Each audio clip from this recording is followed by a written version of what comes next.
Chapter 678. After sending off on a gyro, it was already half an hour later. Buffon, Cohen, please wait a moment. I shall take my leave now, Onagero said in the cabin and disappeared into thin air. In the cabin, only Yifan was left with a solemn expression. Obviously, Matsumoto Takeyoshi had sent people to look for meteorites to forge divine weapons. Moreover, he won a lot of them. Just the meteorite that Onagero and Bama Chanching found weighed a few hundred kilograms. It was enough to forge at least dozens of battle swords. This did not include the meteorite found by Sato Kawachi, Fujita Tsuyoshi, Kamehameha, and Yokoyama Yugo. It seemed that Matsumoto Takeyoshi wanted the Sword Emperor Sato to forge a large number of peerless battle swords. As for the people who were going to equip these high-grade divine weapons, they must be the most loyal subordinates of Matsumoto Takeyoshi. Thinking of this, Yifan's expression became more and more solemn. He vaguely guessed Matsumoto Takeyoshi's intention. If he guessed correctly, the experts who were going to equip this batch of top-grade battle swords were most likely the mysterious army that Matsumoto Takeyoshi regarded as one of his trump cards, the Black Feather Army. He heard from Akatsuki that this was a mysterious army made up of hundreds of top-grade experts. There were hundreds of them, and every one of them was a one-in-a-million expert. Moreover, they were extremely loyal to Matsumoto Takeyoshi. In the beginning, Yifan did not put these people in his eyes. However, when he knew that his wife's teacher, Ito Fumio, and the white-robed man, Yamada Shingo, were from the Black Feather Army, he did not dare to underestimate this mysterious army anymore. He had seen Ito Fumio's 1,000 slaughter with his own eyes. With one slash, he was invincible. He was also clear about the abilities of the white-robed man, Yamada Shingo. Whether it was his movement technique or his cultivation, it was definitely not something that an ordinary person could imagine. It was said that the two of them were known as the Black Feathers Duo in the Japanese ninja world. Ever since they became famous, the two of them had never met a worthy opponent. From this, it could be inferred that the combat strength of the Black Feather Troop was unimaginably strong. If this army was equipped with the top-notch blades forged by the Blade Emperor Sato, no other army would be able to withstand the assault of this army. It seemed that he had to find a chance to inform the Crown Prince of this news. He made up his mind that after Qi Yao returned to the Eastern Sea, he would make a trip to the capital. Firstly, he would inform the Crown Prince of this military plan so that he could be prepared. Secondly, he could bring the young man he met on the road to the Crown Prince and clear the injustice of his father, Wu Xiaolin. When Yifan thought of this, he nodded slowly and turned to go downstairs. Baihu had been downstairs for an hour with the fire Kirin, but she still hadn't come back up. This made him feel a little strange. However, when he came to the door of the storage room and saw the scene inside, he didn't know whether to laugh or cry.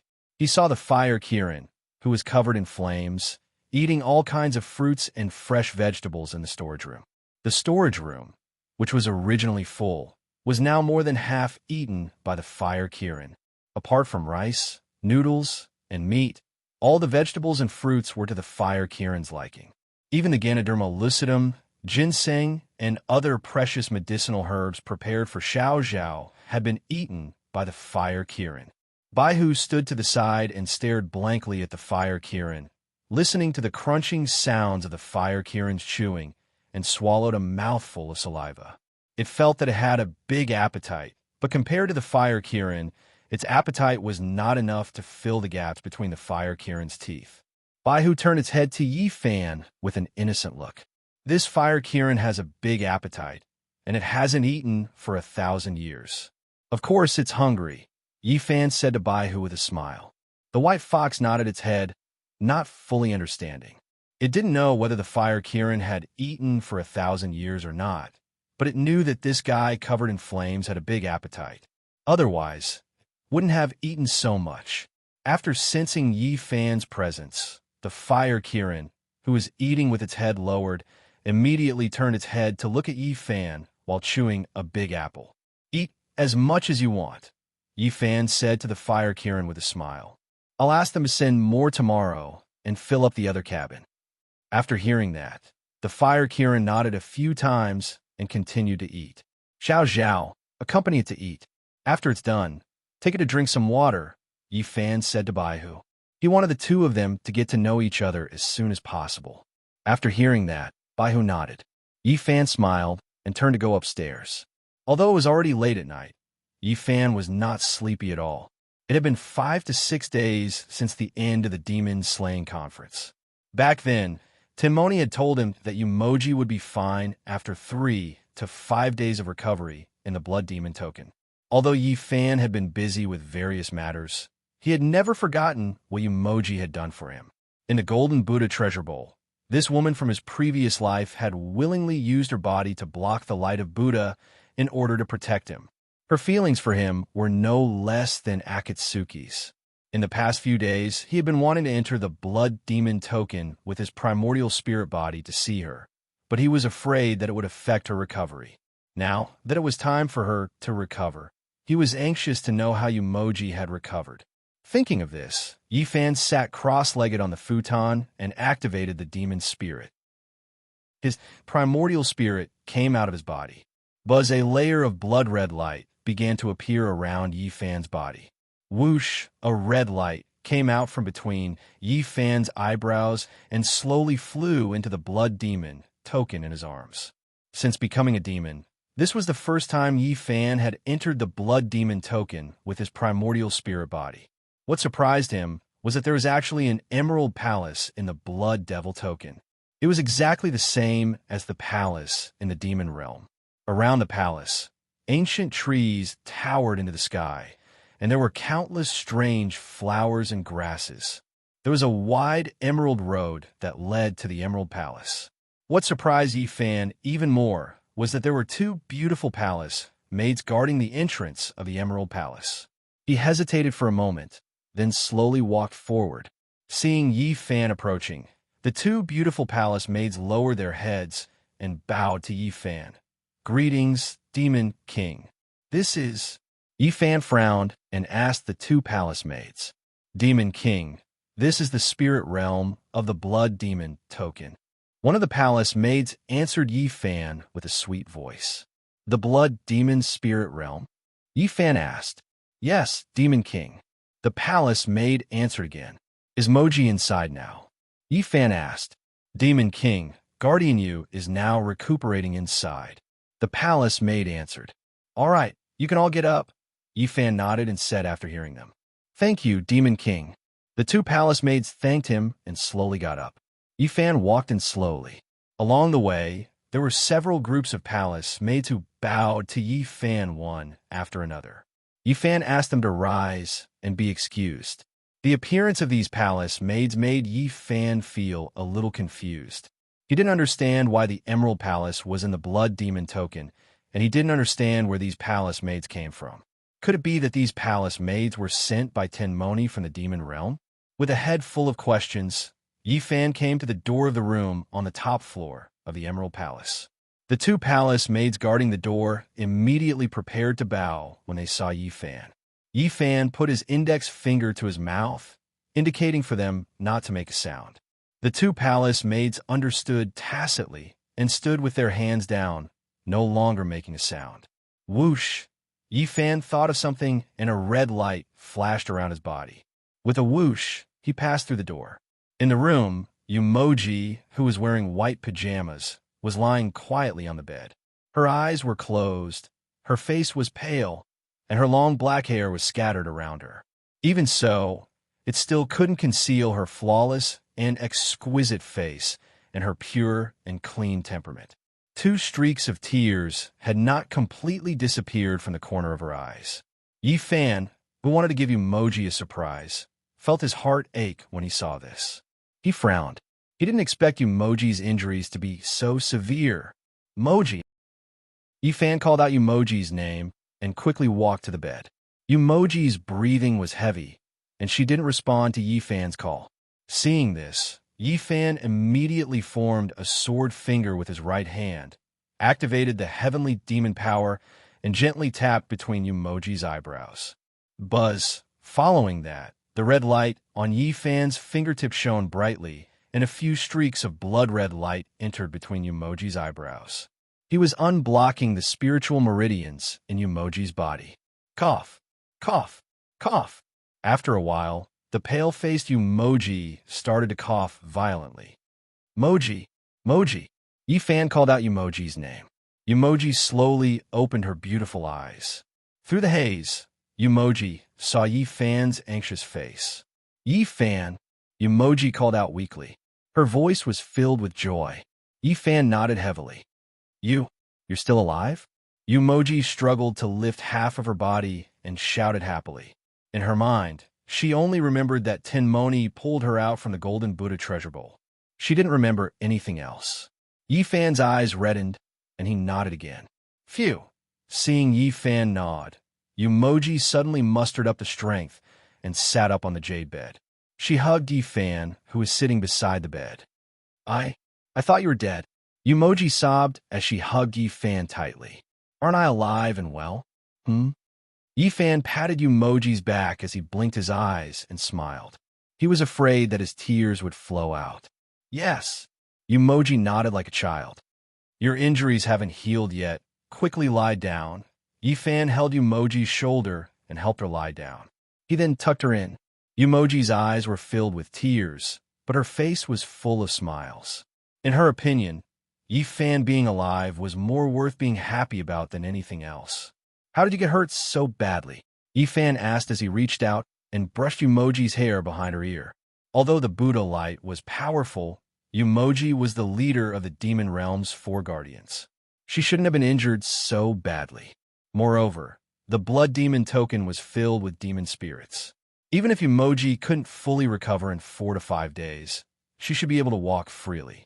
You have a physical body, but I don't, Yumoji said to Yifan with a pale face.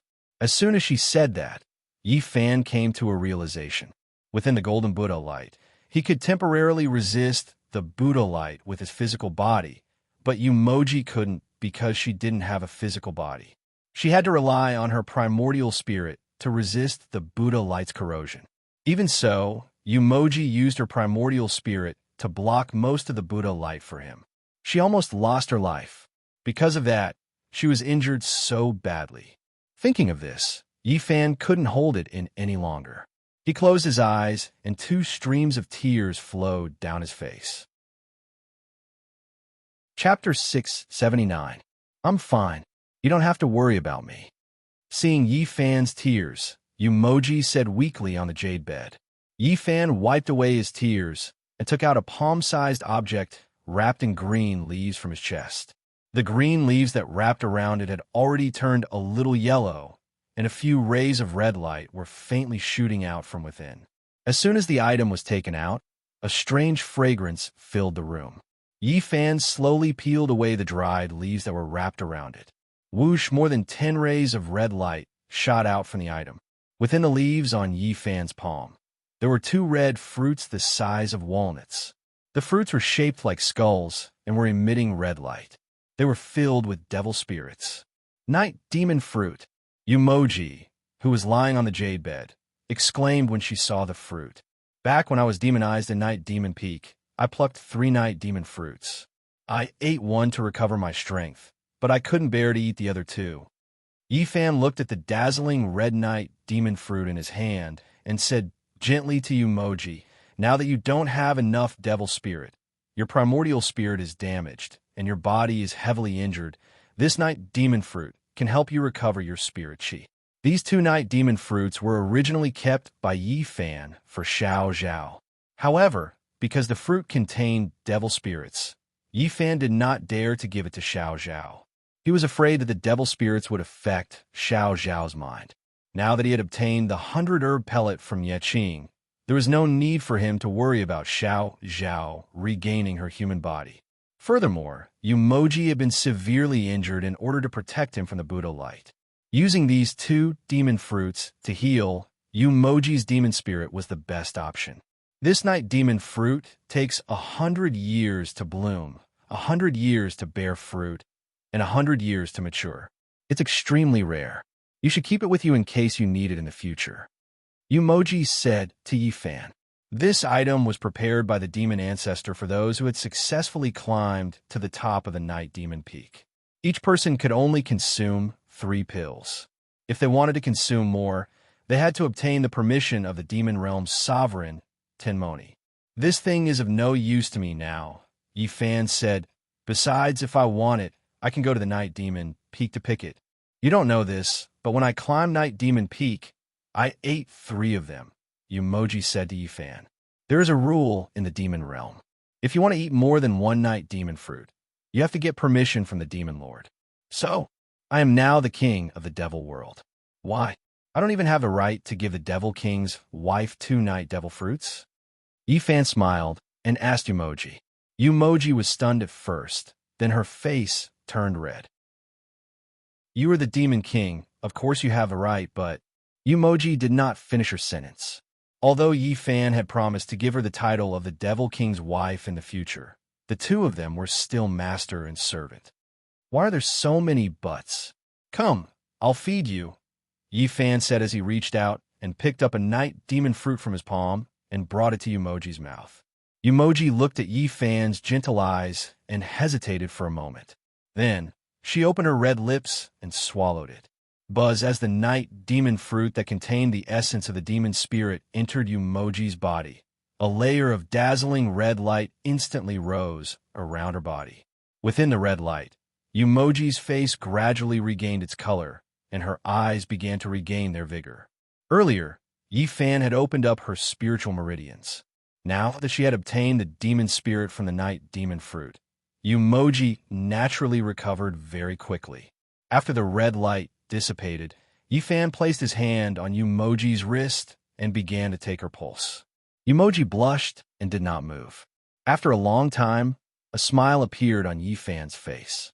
Your demon spirit has recovered by 60%. Yi Fan let go of Yumoji's wrist and said softly, At this time tomorrow, take another night demon fruit and you'll be completely healed. Yumoji's body was currently weak, and it was best to take it slowly. She could not take 2 night demon fruits in a row. Otherwise, the sudden increase in her demon spirit would harm her spiritual meridians. As Yi Fan spoke, he placed the other night demon fruit in his hand beside Yumoji's pillow. Okay. Yumoji looked at Yi Fan and nodded obediently. Don't do anything stupid next time. Yi Fan tucked Yumoji in and said, It was so dangerous. You almost lost your life. Yumoji, who was lying on a jade bed, smiled in relief and did not say anything. By the way, what's with this jade palace? Why are there palace maids here? Yi Fan asked Yumoji. This is the spirit realm of the blood demon token. It's full of spirit power, Yumoji explained to Yi Fan. There's a benefit to being here. As long as you think of something, you will get it. Of course, everything here is created by the demon spirit. It's not real. You mean to say that the Jade Palace and the Palace Maids were all created by you using your mind? Yi Fan asked in shock. When I was sent here by the Demon Lord, my consciousness was already blurred. How could I still have the ability to create this Jade Palace? Yumoji said, It seems that Brother Mo prepared everything for you, Yi Fan said as he looked around at the furnishings. Yumoji nodded. It's getting late. I have to return to the human realm. There are many things waiting for me there, Yi Fan said to Yumoji. Rest well on the blood demon token. If you need anything, just tell the palace maids.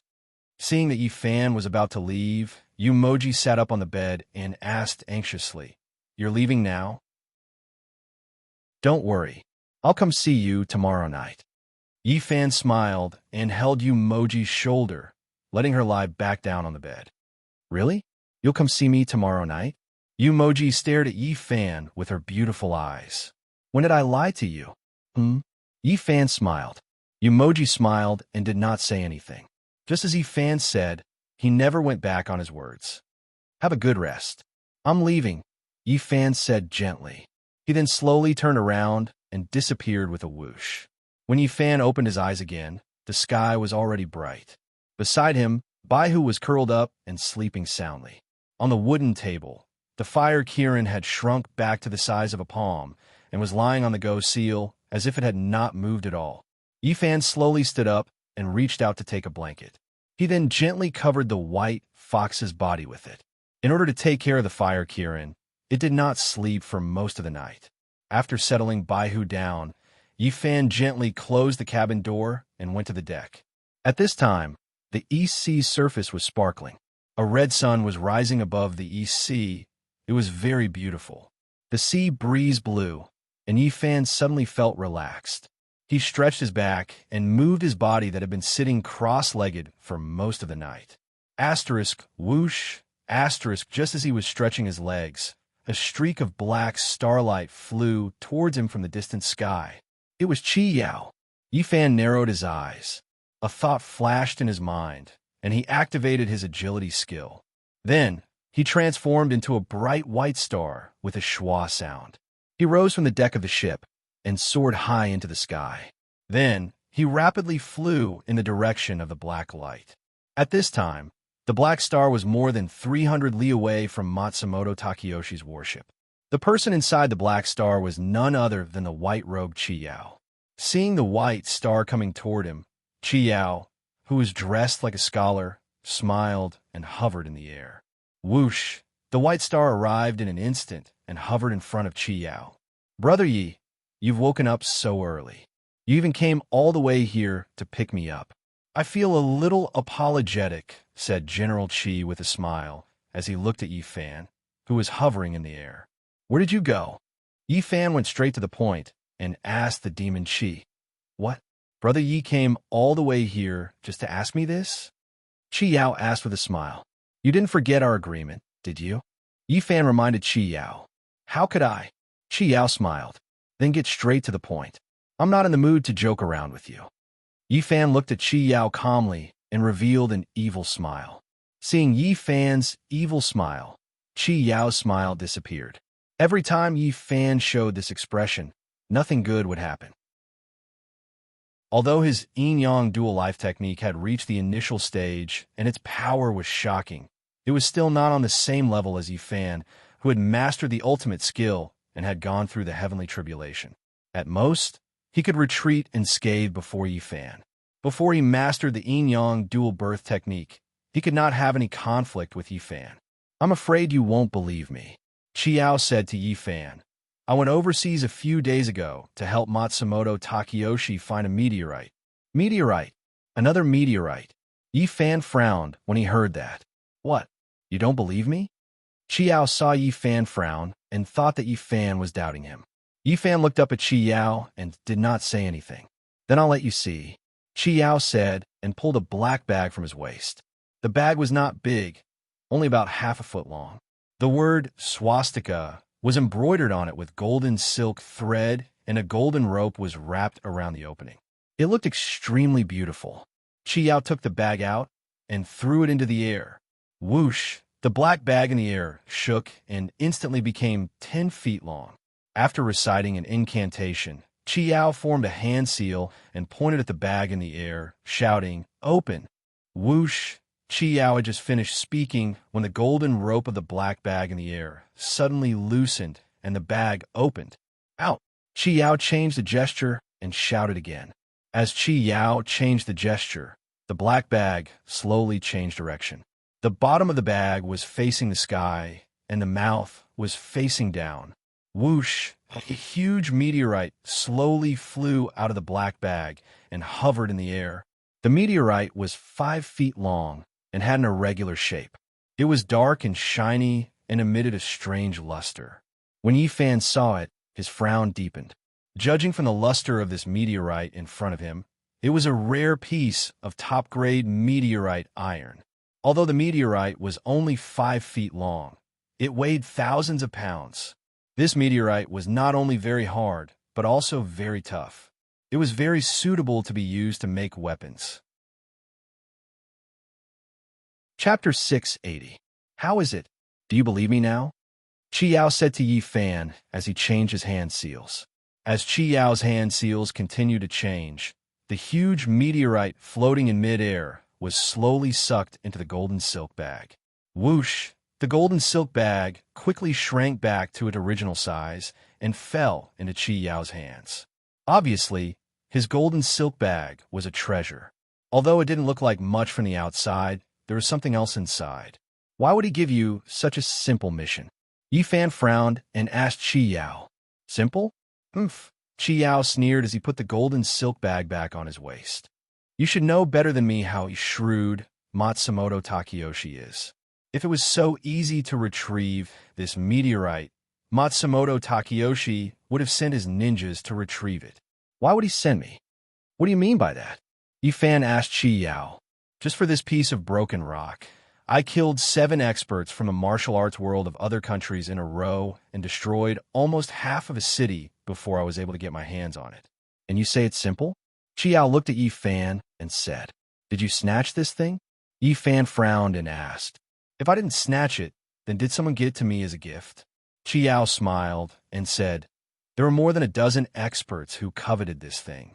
They were from Tibet, Korea, the Western regions, and even Europe. There were men and women, old and young. There were all kinds of people, but I sent them all away. If they weren't dead, they were injured. Yi Fan was not surprised by Qi Yao's words. A dozen caddies of high-quality meteorite iron was already worth tens of thousands of gold. It was something that could only be found by chance, not to mention this high-quality meteorite that weighed 1,000 caddies.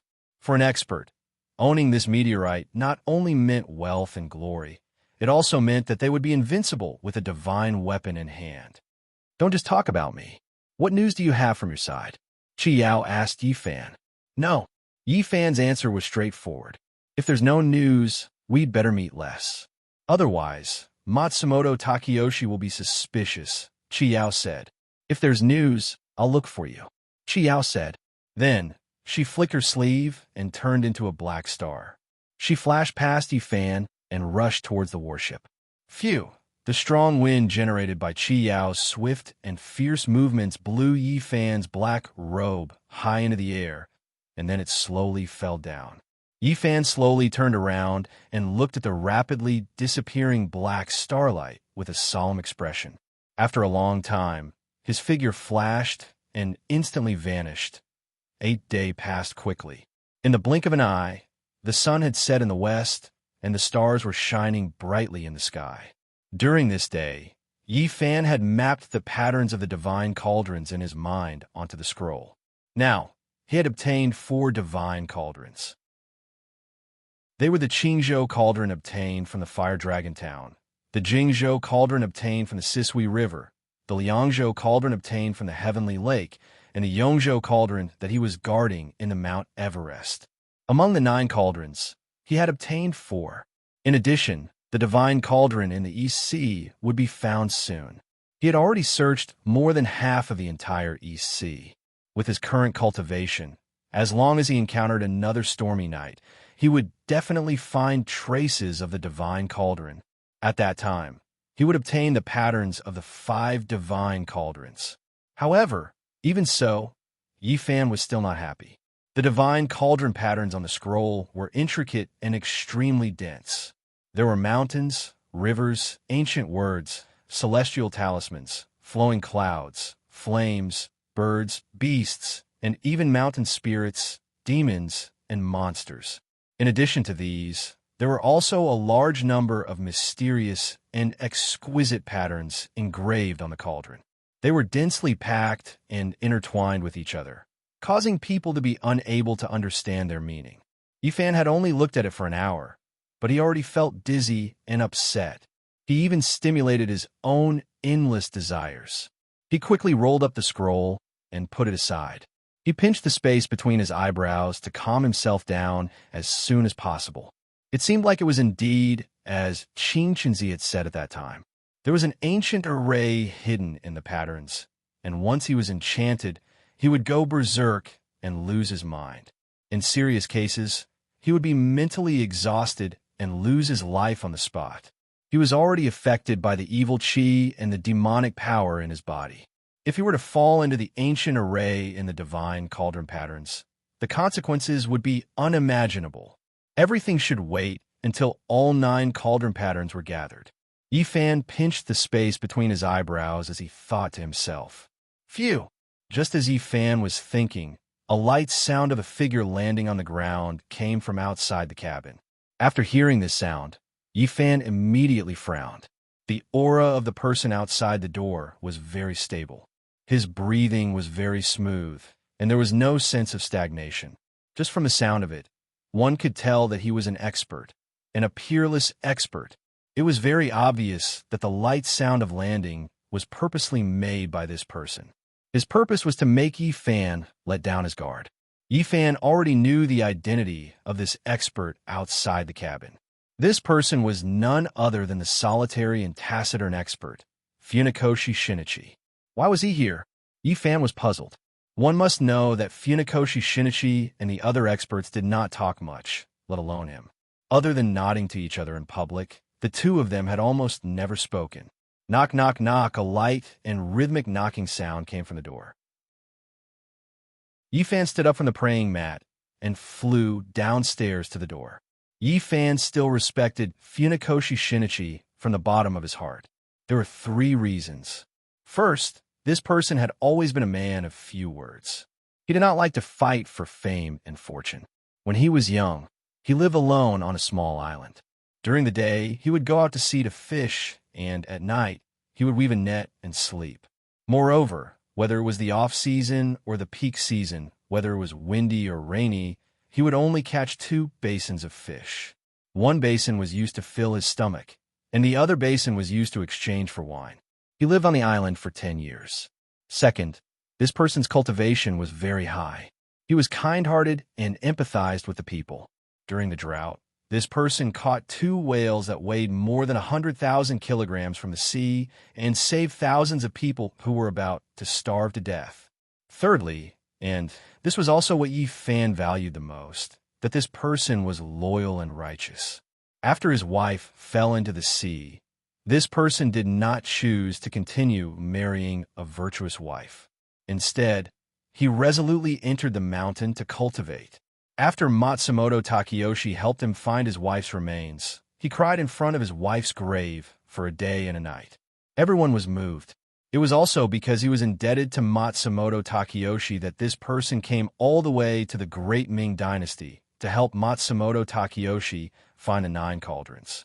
Originally, Yifan was not interested in this person. However, after hearing about this person's deed from Akatsuki, Yifan could not help but respect Funakoshi Shinichi.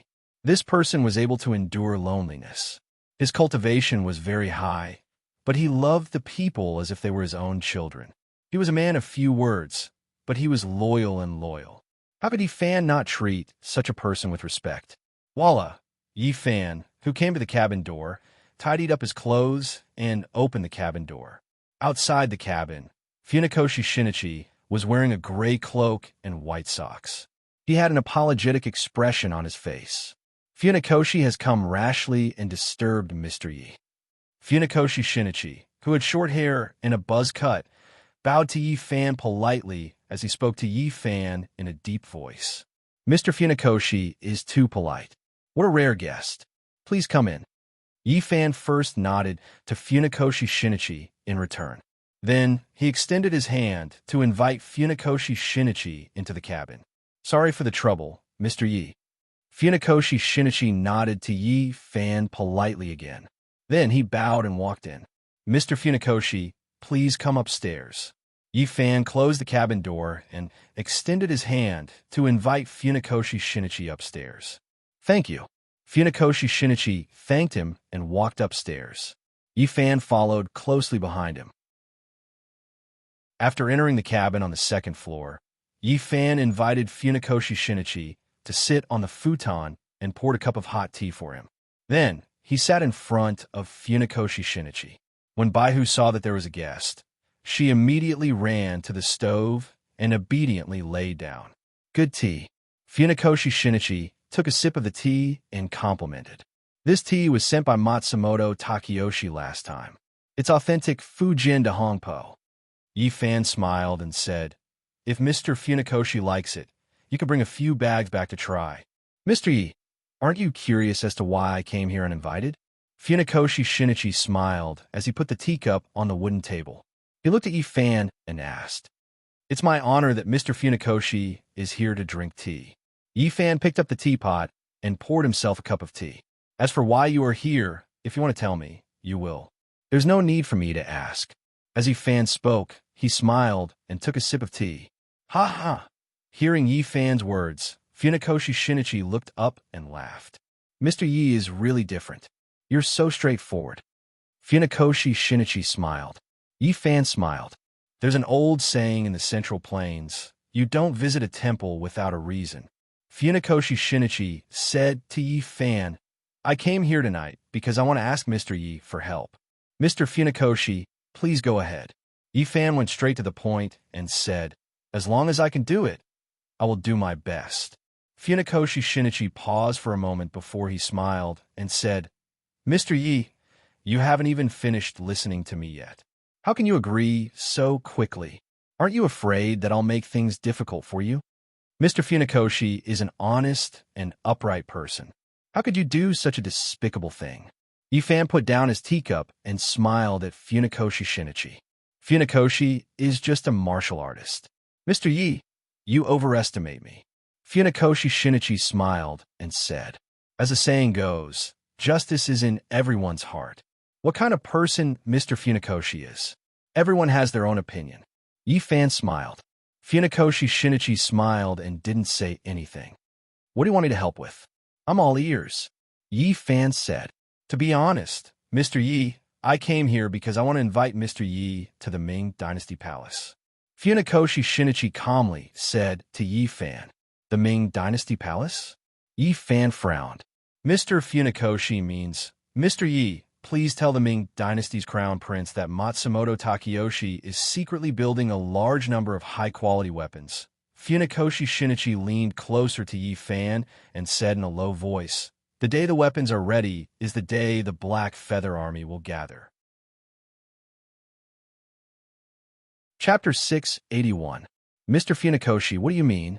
After a while, Yi Fan asked Shinichi Funakoshi with a shocked expression. There were two things he didn't think of. First, Matsumoto Takeyoshi was about to gather his trump card army, the Black Feather Army. Second, Shinichi Funakoshi actually told him such important information and even told him to pass it on to the crown prince of the Ming Dynasty. This really shocked Yi Fan quite a bit. Shinichi Funakoshi was Matsumoto Takeyoshi's most trusted expert other than the green and white envoys. After seeing Yi Fan's shocked expression, Shinichi Funakoshi smiled as if he saw through Yi Fan's thoughts. Mr. Yi, don't misunderstand. It's not that I'm betraying Mr. Matsumoto, but I really can't bear to see the Ming Dynasty soldiers get killed by the Black Feather Army like grass on the battlefield. Shinichi Funakoshi said calmly to Yi Fan, I can help Matsumoto Takeyoshi find the 9 cauldrons, but I definitely won't help him kill people. Mr. Yi, you can tell this to the crown prince of the Ming Dynasty and tell him to be prepared. Don't confront the Black Feather Army head-on. After hearing Shinichi Funakoshi's words, Yi Fan respected Shinichi Funakoshi even more. This person cared about the world and cared about the people. He didn't care about nationality. Yi Fan couldn't help but sigh at his high state of mind. I deeply admire Mr. Funakoshi's cultivation. Yi Fan cupped his hands and said to Shinichi Funakoshi, but there's something I don't understand. I hope Mr. Funakoshi can explain. Mr. Yi, please speak, Shinichi Funakoshi said. Mr. Funakoshi and I didn't know each other before. It could be said that we met by chance. Yi Fan said to Shinichi Funakoshi, I'm sure Mr. Funakoshi already knows about my relationship with Matsumoto Takeyoshi. I don't understand why Mr. Funakoshi would reveal such important military information to me, an outsider who is both friend and enemy. With Mr. Chuan Yu's cultivation, it won't be difficult for him to pass this message to the crown prince. Mr. Yi, you're thinking too simply. Funakoshi Shinichi shook his head and smiled. Just as Mr. Yi said, I can indeed tell this news to your crown prince, but have you ever thought about whether your crown prince will believe a Japanese like me? Shinichi Funakoshi said as he took a sip of tea from the white porcelain cup on the wooden table. After hearing this, Yi Fan frowned. Funakoshi Shinichi was right. Even if he told the crown prince about this, the crown prince would not believe him. The reason was simple. He was Japanese. The only person I can ask for help with this is Mr. Yi. Funakoshi Shinichi lowered his head and said to Yi Fan, Why can it only be me? Just because I'm from the Ming dynasty? Yifan asked as he poured more tea for Funakoshi Shinichi. Misty isn't the only person from the Ming dynasty on this ship. Funakoshi Shinichi smiled. Isn't Qi Yao from the Zuiming Hall also from the Ming dynasty? Yifan paused for a moment, then smiled. Mr. Funakoshi, since you trust me so much, aren't you afraid that I'll report this to Matsumoto Takeyoshi? Yifan put down the teapot in his hand and smiled. Mr. Yi is an honest and upright person. Why would he do something so despicable? Funakoshi Shinichi imitated Yifan's tone as he looked at Yifan and smiled. Ha! The two of them laughed at the same time. An hour later, Yifan and Funakoshi Shinichi walked out of the cabin and onto the deck. Thank you for the tea, Mr. Yi. Funakoshi Shinichi will leave now. Funakoshi Shinichi nodded at Yifan. I hope we could drink tea and chat again next time. Yifan cupped his hands and smiled at Funakoshi Shinichi. Don't drink tea next time. Funakoshi Shinichi paused and smiled at Yifan. Let's drink wine instead. Huh? Yifan smiled. Okay, as long as Mr. Funakoshi is in the mood, I'll drink with you anytime. Don't forget to prepare a few fish to go with the wine. Funakoshi Shinichi smiled. Of course, Yifan replied with a smile. Funakoshi Shinichi smiled and tapped the deck with the tip of his foot. With a whoosh, he turned into a blur and instantly appeared on the battleship. What a great body technique! Yifan sighed in his heart. Funakoshi Shinichi waved at Yifan and returned to his cabin. Whoosh! Just as Yifan was about to return to his cabin, a red figure rose from the deck of the opposite ship and flew towards him. It was Akatsuki. Yifan promised her that she would come here to find him at this time to teach her body technique. Whoosh! Akatsuki, who was wearing a red dress and a veil, landed in front of Yifan. In her hand, she was carrying a food box. Is Funakoshi Shinichi here? After Akatsuki landed, the first thing she asked was this. When she came out of the cabin, she saw Funakoshi Shinichi flying back from Yifan's boat. Yifan nodded. What happened? Akatsuki frowned and asked. Funakoshi Shinichi had always been a man of few words and always acted alone. Why would he suddenly come to find Yifan? Let's talk inside the cabin. Yifan said. Akatsuki understood and quickly entered the cabin. Yifan glanced at the battleship and returned to the cabin. Building a large number of top-grade swords, the Black Feather unit is about to assemble. After hearing Yifan's words, Akatsuki's face changed and asked Yifan in shock. Yifan nodded. What does this Matsumoto Takeyoshi want to do? He actually used his trump card.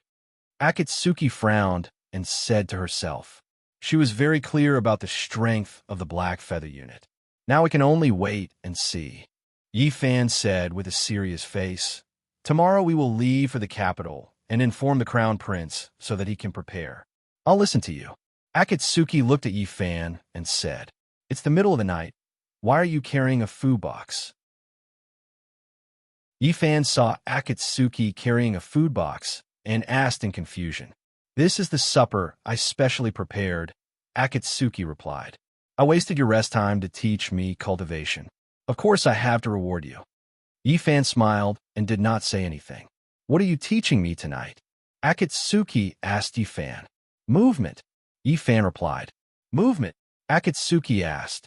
Whether it is speed or strength, attack or defense, or even travel or escape, they cannot do without the assistance of movement, Yifan said to Akatsuki. For an expert, if movement is a hindrance, then no matter how strong his battle strength is, it will be greatly reduced. No matter how strong a tiger is, it can do nothing against a mosquito that bites it.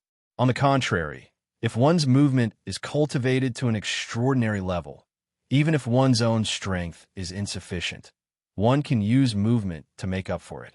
Using speed to generate strength, using strength to transform into moves, one can seize the initiative and achieve the goal of defeating one's opponent.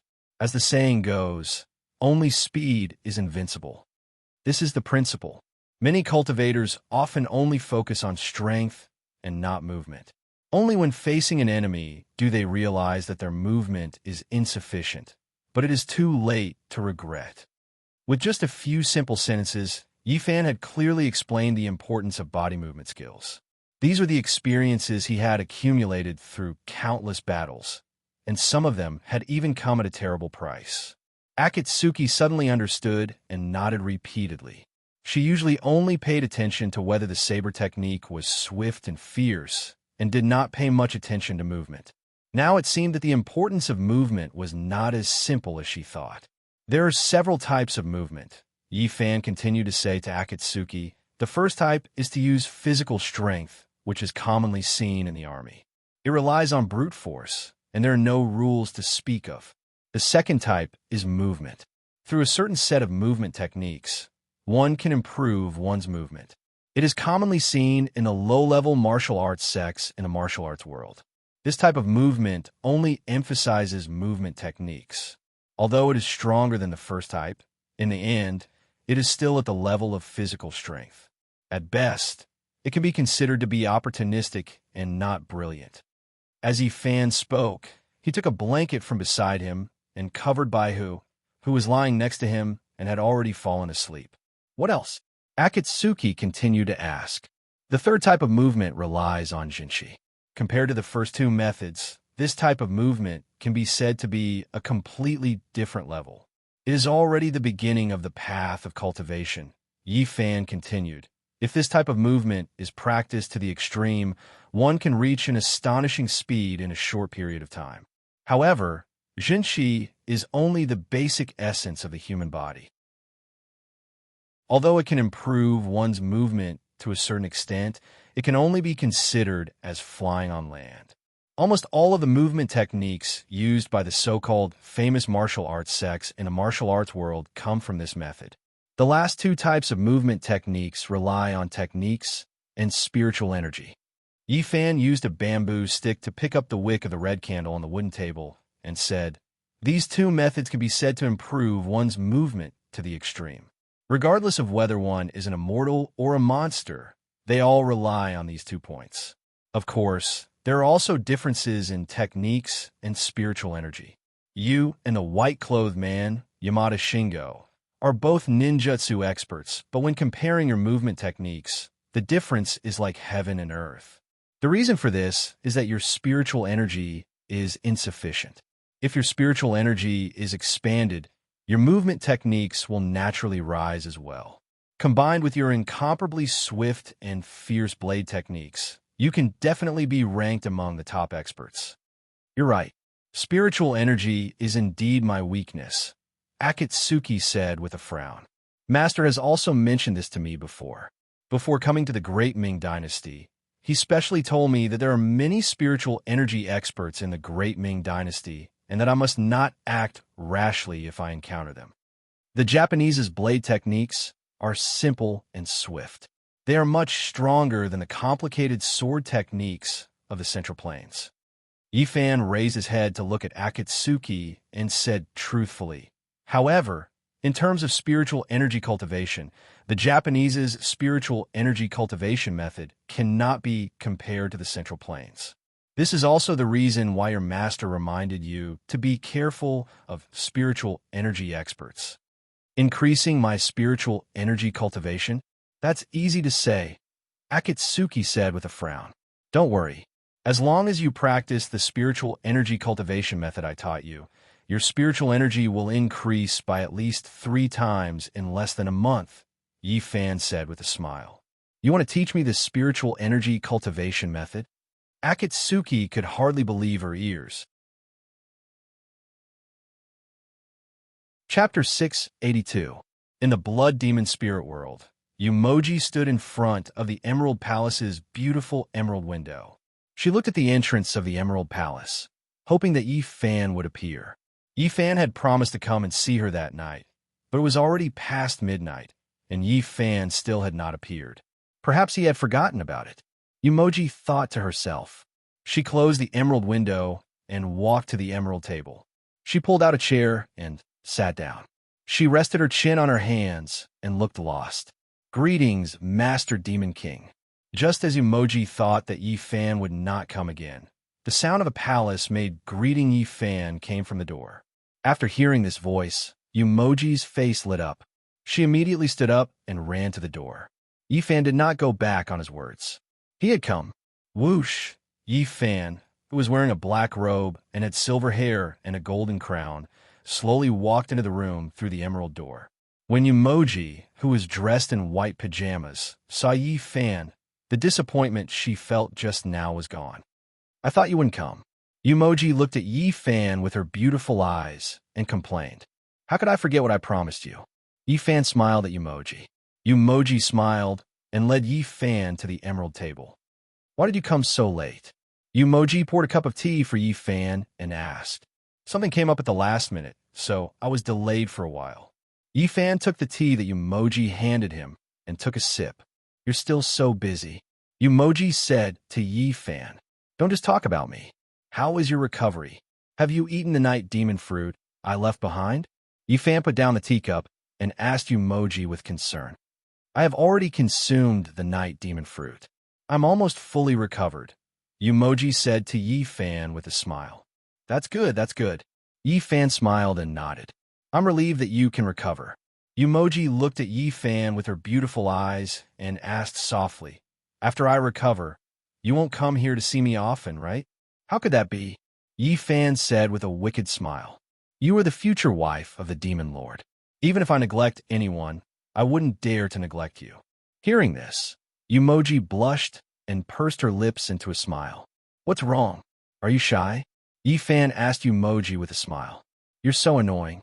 Yumoji pretended to be angry as she blushed. When he came back to his senses from the blood demon spirit world, the sky was already slightly bright.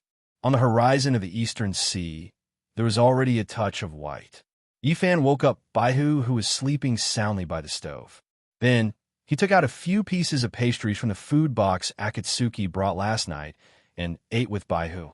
Today, he had to rush to the capital to report the important military intelligence given to him by Chuan Yueji to the crown prince. The morning court would be held in an hour. He had to get there before the crown prince left.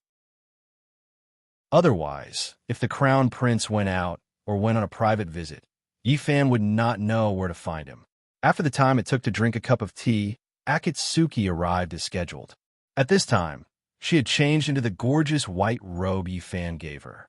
She wore a red crystal mask and carried a red sword on her back. She looked clean and mysterious. Yifan ate a pastry and smiled at Akatsuki. What's wrong? Is there anything wrong? When Akatsuki saw Yifan looking at her with a smile, she thought that there was something wrong with her appearance. She asked Yifan while looking at her clothes. If I'm not wrong, you didn't sleep last night. Instead, you were cultivating, right? Yifan stared at Akatsuki's eyes and asked, How did you know? Akatsuki asked in surprise. Yifan was right. Last night, she had been cultivating the chi cultivation chants that Yifan passed to her until dawn. She wanted to cultivate for a while and then rest, but she found that the more she cultivated, the more energetic and comfortable she felt. In the end, she did not feel sleepy at all. Instead, she felt refreshed and energetic. Yifan was not surprised by this result. It must be known that the breathing and expiration method that he passed to Akatsuki was a mental cultivation method that he created based on his experience of cultivating various secret techniques. The method was clear and orderly. For an extremely intelligent expert like Akatsuki, who lacked spirit energy, it was the most suitable. The essence in your eyes is flowing and the spirit energy in your meridians is surging, Yifan said to Akatsuki with a smile. To have such a change in just a few hours, of course you're working hard. I really can't hide anything from you, Akatsuki said with a smile after hearing Yifan's words. Working hard on cultivation is a good thing, but you must remember not to be greedy. You can't eat a mouthful of food until you're fat. If you're greedy for more, it can easily backfire. Yifan warned Akatsuki, according to your current cultivation level, it's best to cultivate for 2 hours in the morning and 1 in the evening. When your spirit energy foundation is stable, I'll teach you how to use your spirit energy. Akatsuki replied softly. It's getting late.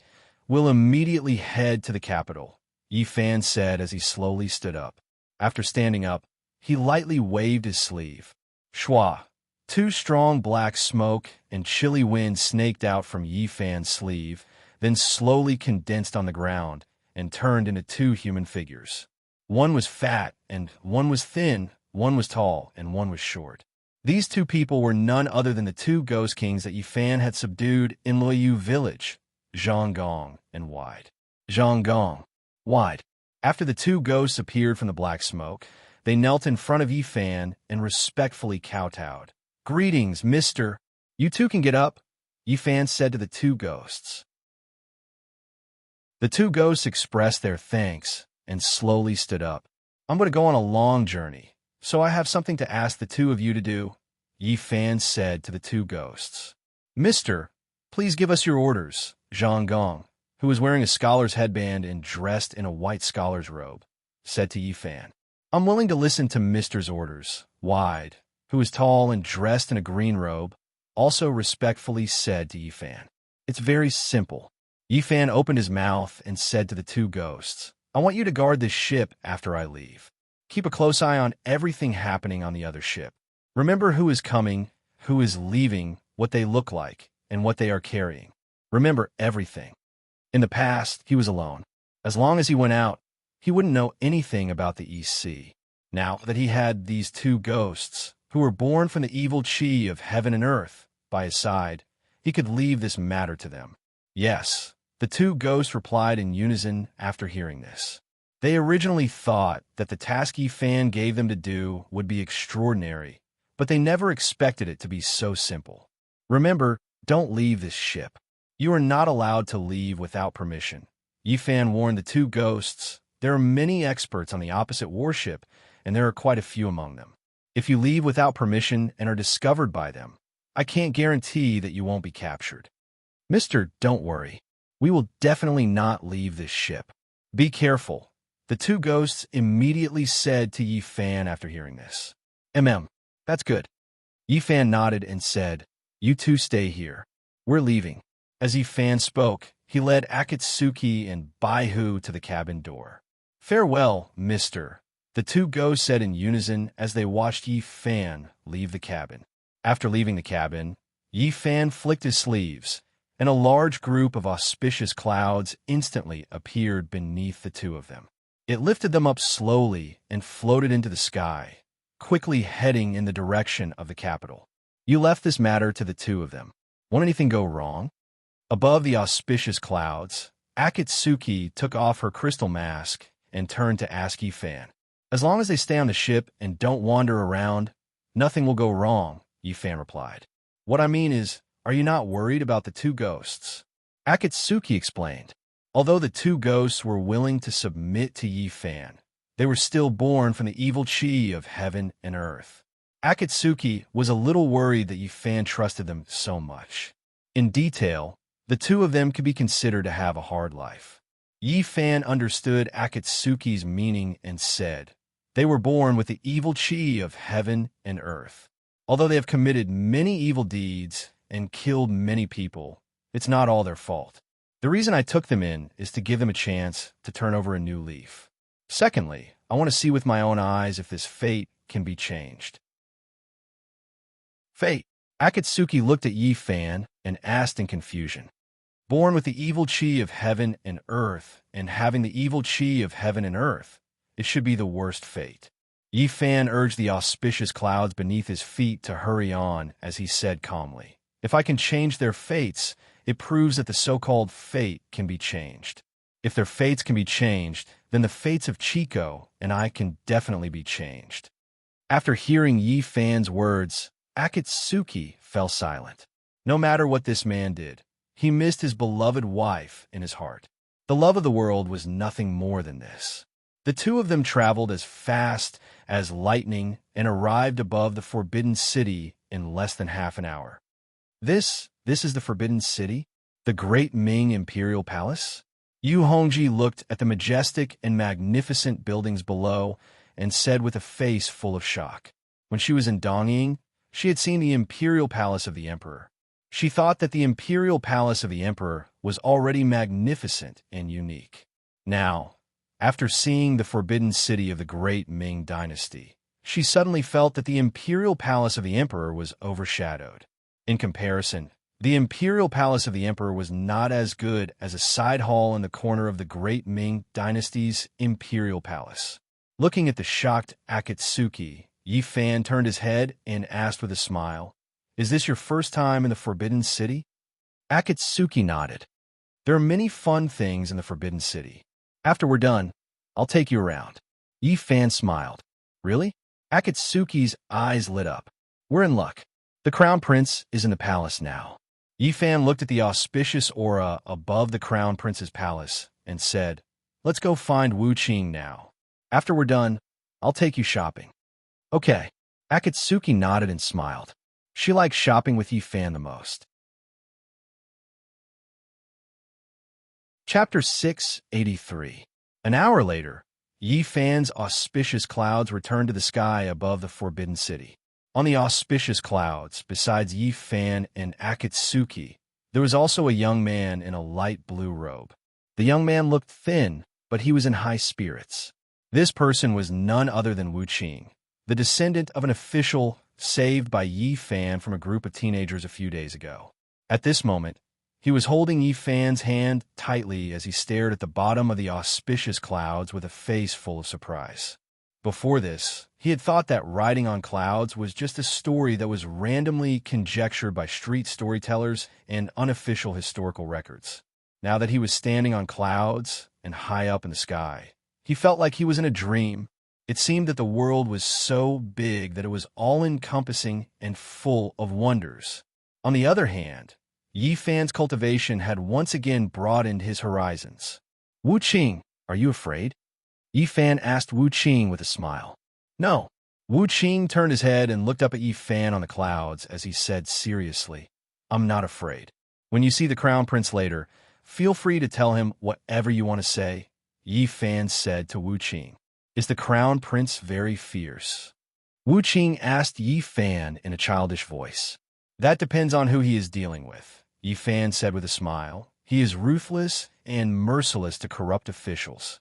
But when it comes to the people, he loves them as his own children and cares for them wholeheartedly." Wu Qing pursed his lips and nodded. "Let's go see the Crown Prince." As Yi Fan spoke, he urged the auspicious clouds under his feet to slowly descend toward the majestic Crown Prince's palace. The hundreds of imperial guards guarding around the Crown Prince's palace were shocked when they saw a large group of auspicious clouds slowly descending from the sky. Since they were born, no one had ever seen a cloud descend from the sky, let alone see a person above the clouds. Could it be an immortal descending to the mortal world? The soldiers looked at each other, not knowing what to do. "Archers, get ready." Seeing this situation, the leading general in golden armor didn't dare to be negligent. He immediately waved one hand and roared loudly. No matter whether the person was an immortal or a demon, he had to be on guard to protect the Crown Prince's safety. Clatter. When the soldiers heard this, they immediately regained their senses. Squeak. Hundreds of soldiers knocked their bows and aimed the arrows at Yi Fan and the other two who were slowly descending from the sky. At the same time, hundreds of soldiers with spears and huge shield were joined together and formed a shield formation.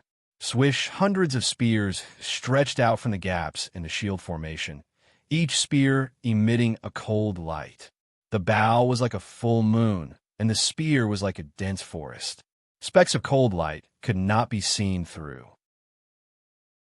The Crown Prince's palace was heavily guarded. Under the nervous gazes of the soldiers, Yi Fan slowly landed in front of the Crown Prince's palace. Clatter. As soon as the three of them landed, a large number of imperial guards came to support them and surrounded Yi Fan and the other two. "How dare you trespass into the Crown Prince's palace?" The leading general in golden armor pointed at Yi Fan and shouted angrily. Yi Fan didn't say anything. He raised his hand and waved it at the general in golden armor. Swish, an item flew out from Yi Fan's hand and landed on the general in golden armor. Smack! The general in golden armor stretched out his hand and caught the item. He squinted his eyes and looked at the item in his hand. When he saw the jade pendant in his hand, he was scared out of his wits and his soul flew to the 9 heavens. This item was the Crown Prince's jade pendant. Anyone who saw this jade pendant would feel as if the Crown Prince was here, as long as this person had this jade pendant.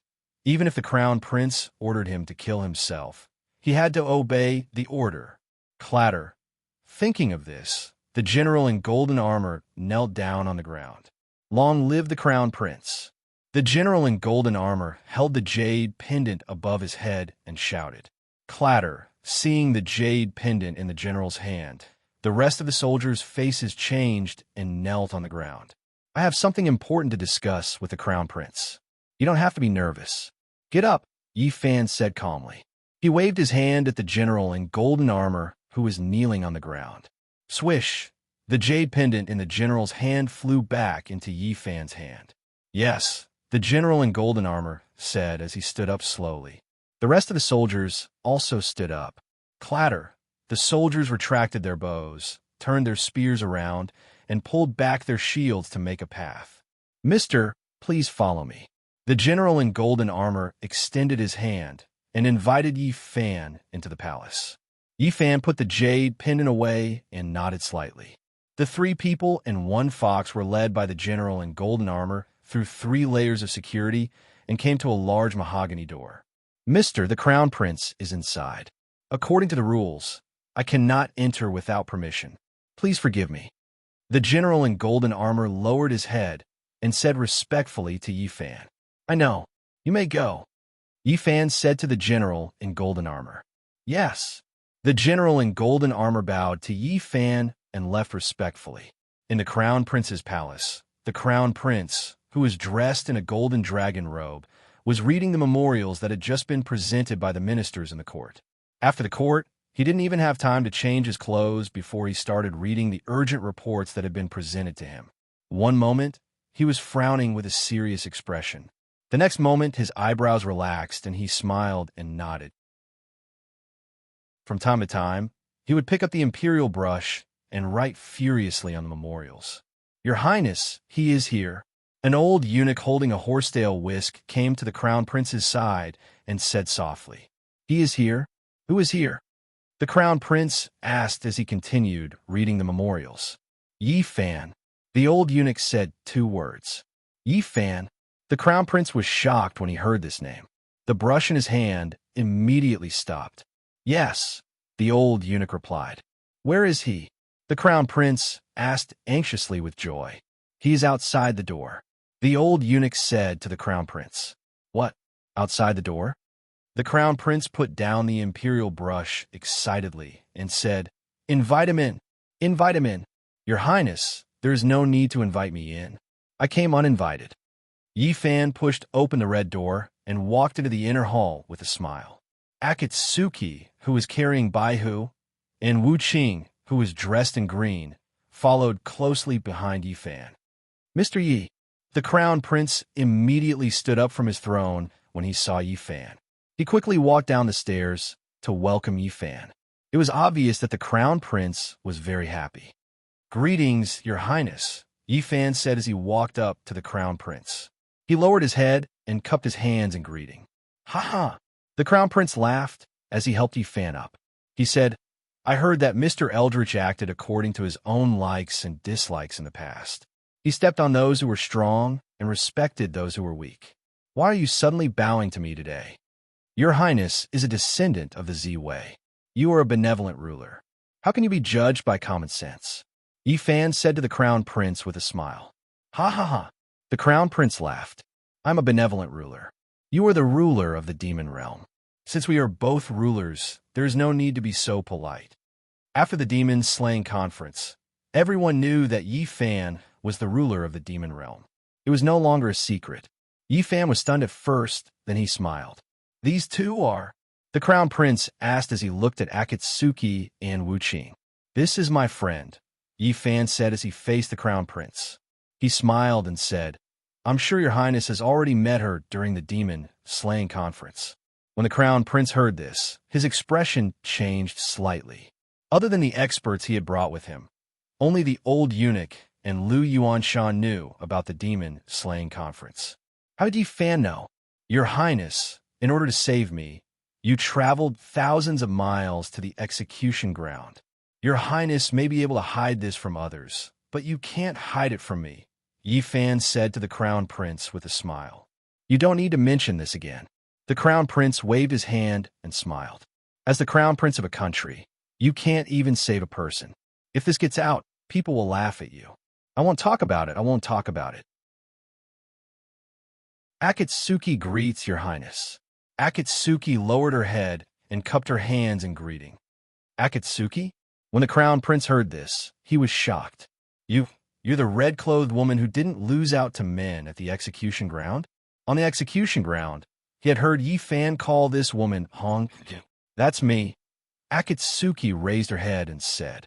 Although she was wearing a crystal mask, her clear, bright, and beautiful eyes weren't hidden in the slightest. When the Crown Prince saw this, his heart trembled. During the demon-slaying conference, he had only seen Akatsuki from afar. In addition, the situation at the time was complicated, so he didn't see Akatsuki clearly. Now that he saw Akatsuki's beautiful eyes, the Crown Prince couldn't help but feel a rush of excitement. I wonder if Miss Hongji could take off your mask and let this Crown Prince see your elegance, the Crown Prince asked. The Crown Prince's question stunned Akatsuki. She was not the only one. Even Yi Fan was frowning. Akatsuki looked at Yi Fan, not knowing what to do. Of course, if it's not convenient for Miss Yu, then forget it. Just pretend this Crown Prince didn't say anything. The Crown Prince knew that his words were a bit abrupt, so he explained with a smile. The stone in Yi Fan's heart fell to the ground. If the Crown Prince insisted on seeing Akatsuki's appearance, he really didn't know how to respond. However, when Yi Fan thought this matter was over, Akatsuki's words stunned him. Since your Highness wants to see this woman's appearance, then this woman can only embarrass herself. As Akatsuki spoke, she slowly reached out her slender hand and took off the crystal mask on her face. When the crystal mask was taken off, the Crown Prince's expression froze. His mouth was half open as he stood rooted to the ground, dumbfounded. Akatsuki's beautiful face deeply shocked him. As the Crown Prince of a country, he had seen all kinds of beauties and seen all kinds of stunning beauties. However, compared to the Red Moon concubine in front of him, those so-called national toppling beauties were simply mediocre. Yu Hongji's brows were like crescent moons, her eyes were like stars, her skin was smooth, and her teeth were like jade. Her beautiful eyes were clear and flawless, and her red lips were tender and tender. Her long black hair was soft and silky, and her gorgeous white robe showed off her curvaceous figure. She was like Chang Yi leaving the Jade Palace, a mysterious woman from the ninth heaven descending to the mortal world.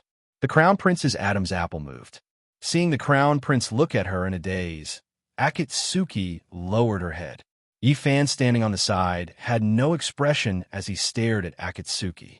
He did not understand why Akatsuki would agree to show her appearance to the Crown Prince. It had to be known that the Crown Prince had already given her a way out. He did not know why, but Yi Fan felt a bit uncomfortable in his heart. Logically speaking, it was Akatsuki's freedom to show her true appearance to whoever she wanted. He had no right to interfere. But the moment Akatsuki took off her mask, Yi Fan felt a trace of pain in his heart. He did not know if it was because they looked the same, but Yi Fan felt that the Crown Prince was staring at his wife. Cough! Seeing the Crown Prince being attracted to Akatsuki's face, the old eunuch standing at the top of the steps gave a light cough. This cough made the Crown Prince come back to his senses. I did not think that there would be such a beautiful woman in this world. The Crown Prince's gaze did not leave Akatsuki as he spoke with emotion. Akatsuki's face turned red. She put the crystal mask back on and looked at Yi Fan. Yi Fan turned his head and expressionlessly avoided her gaze. Your Highness, I came this time because I have an important matter to report. Time is of the essence, so we cannot stay here for too long. Otherwise, Matsumoto Takeyoshi will suspect us. Yi Fan's mood was very bad right now. He did not want to stay here for too long, so he wanted to finish this matter as soon as possible and leave. Chapter 684. Yi Fan first told the crown prince about Wu Qing's father, Wu Xiaolin, being wronged. After the crown prince heard this, he immediately ordered the Supreme Court to thoroughly investigate this matter and arrange for Wu Qing to enter the Imperial College to be treated the same as the other students. When Wu Qing saw that his father's case was retried and that he had benefited from the disaster and entered the Imperial College, he immediately burst into tears. He first thanked the crown prince for his kindness, then thanked Yi Fan for his help. Without Yi Fan, perhaps he would still be like a beggar, bullied by others, with no clothes to cover his body and no food to sustain his life. After thanking him 1,000 times, Wu Qing was taken away by a eunuch. During the process of leaving, Wu Qing frequently looked back at Yi Fan, unwilling to part with him. Yi Fan smiled at Wu Qing and nodded slightly, indicating that Wu Qing should work harder. After Wu Qing left, Yi Fan told the crown prince about the military plans that Funakoshi Shinichi had told him. When the crown prince heard this, he was immediately shocked. Matsumoto Takayoshi's ninja army was already enough to give him a headache. Now, there was the Black Feather Army, which was 10 times stronger than the ninja army. Moreover, they were about to be equipped with top-notch military weapons. With such a trump-card army, no matter how many troops he had, it would not be enough for them to slaughter. Now, he could only place his hopes on the Yi family's Bronze Men army. As for Lu Yuanshan's Corpse Demon army, he did not have any hope. Under the slashing of the top-notch military weapons, those walking corpses were completely useless. It seems that we can only rely on your Yi family's Bronze Men army, the crown prince said to Yi Fan with a solemn expression. Bronze Men army. The crown prince's words instantly shocked Yi Fan. The imperial court wanted to use the Yi family's bronze men to fight against Matsumoto Takayoshi's trump card army. When Akatsuki heard the crown prince's words, she was also shocked. Using the bronze men army to fight against Matsumoto Takayoshi's Black Feather army. What a brilliant plan. During the demon-slaying conference, she had seen those invulnerable bronze men with bronze armor with her own eyes. If she hadn't seen it with her own eyes, she wouldn't have believed that there was such a complicated mechanism in this world. I've already discussed this matter with Headmaster Yiyun. It's just that you don't know about it yet. The crown prince looked toward Yi Fan and told Yi Fan what had happened back then. Yi Fan frowned when he heard that. It is indeed feasible to use the Bronze Man army to fight against Matsumoto Takayoshi's ninja army, but it is unknown whether it will succeed or not in the fight against the Black Feather army. One had to know that the Black Feather troops' combat power was extremely strong. Coupled with the divine weapon in their hands, it could be said that they were like tigers that had grown wings. It was hard to say whether the material of the bronze men could withstand their attacks. Mr. Yi, since you're here, I'd like to ask you for a favor, Prince said to Yi Fan. Your Highness, please speak. Yi Fan looked at the crown prince and said, I'd like to ask you to pass on this matter to old hero Yi and see if he can upgrade the bronze men's material and weapons to a new level to resist the high-grade sabers in the hands of the Black Feather army, Prince said. When Yi Fan heard this, he nodded with a serious expression on his face. If he wanted to use the Bronze Man army to resist the Black Feather army, he had to upgrade the bronze men's material and weapons. As for the casting materials, you don't have to worry. As long as the Imperial Court has it, we'll definitely satisfy your needs, Prince said to Yi Fan. Your Highness can be like Matsumoto Takayoshi and send people to secretly collect meteorites from the sky. The more, the better, Yi Fan said to Prince. It will definitely be useful when casting the Bronze Man. Okay, I'll immediately issue an edict to handle this matter in secret, Prince said with a nod. In that case, I'll take my leave. Yi Fan cupped his hands and said to Prince, Once there's news from the Bronze Men, I'll come and inform your Highness. Okay, Prince said with a nod. Right, I'm returning this jade pendant to your Highness now. Yi Fan took out the jade pendant that Prince had given him and held it in front of Prince. What are you? The crown prince asked in confusion. The power of this jade pendant was as great as if the prince himself was there. In this world, there was no one who didn't dream of obtaining this item. Now, Yi Fan was returning it of his own accord. Prince didn't understand. This item has too much power, and I have too many enemies. It's not safe for me to carry this jade pendant on me. If it's taken by others, the consequences will be unthinkable, Yi Fan said to Prince. I think it's better to return this item to its rightful owner. Prince slowly took the jade pendant from Yi Fan's hands. His brow furrowed, and he fell silent. Yi Fan wasn't speaking empty words. Eldritch had many enemies in the past. Those enemies at the demon-slaying conference might only be the tip of the iceberg.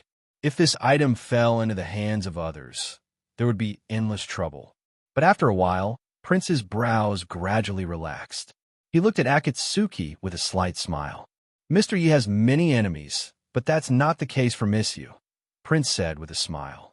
Miss Yu is Mr. Ye's friend, and her knife skills are superb. In my opinion, this item should be given to Miss Yu. That way, if Mr. Yi needs it in the future, it'll be convenient for him to ask for it. As Prince spoke, he held the jade pendant in front of Akatsuki. Your Highness, this can't be. When Akatsuki heard this, her beautiful eyes widened, and she turned pale with fright. Just take it. The Crown Prince grabbed Yu Hongji's hand and shoved the jade pendant into her hand. Thank you, Your Highness, Akatsuki said in fear and trepidation. She didn't think that Prince would give such an important item to her. Yi Fan looked coldly at everything in front of him and didn't say anything. The old eunuch holding the horsetail whisk frowned, seeming uneasy. Your Highness, we're leaving. Yi Fan cupped his hands and said goodbye to Prince, his tone calm. Mr. Yi, take care. Miss Yu, take care. Prince said to the two of them. When he said this to Akatsuki, Prince's gaze was fixed on her beautiful eyes. Your Highness, take care. Akatsuki lowered her head and said, Goodbye, Yi Fan said and turned to leave. Akatsuki followed closely behind with Baihu in her arms. This woman should only exist in heaven. Where can I find her in the human world? Prince said in a daze as he watched Akatsuki gradually disappear into the distance. The old eunuch shook his head and sighed. After leaving the palace, Yi Fan took out the white jade mask and put it on his face, then walked toward the capital's main street without saying a word. Akatsuki followed Yi Fan with Baihu in her arms. Where are we going? Akatsuki asked Yi Fan. Didn't I promise you to go shopping? Yi Fan said without turning his head. His voice was neither cold nor warm. What's wrong? Akatsuki asked Yi Fan in a small voice. Nothing, Yi Fan replied. Did I make you angry? Akatsuki said to Yi Fan. Should I have taken off my mask? Yi Fan stopped and turned to look at Akatsuki. Your appearance is your own. It is your freedom to not show it to others.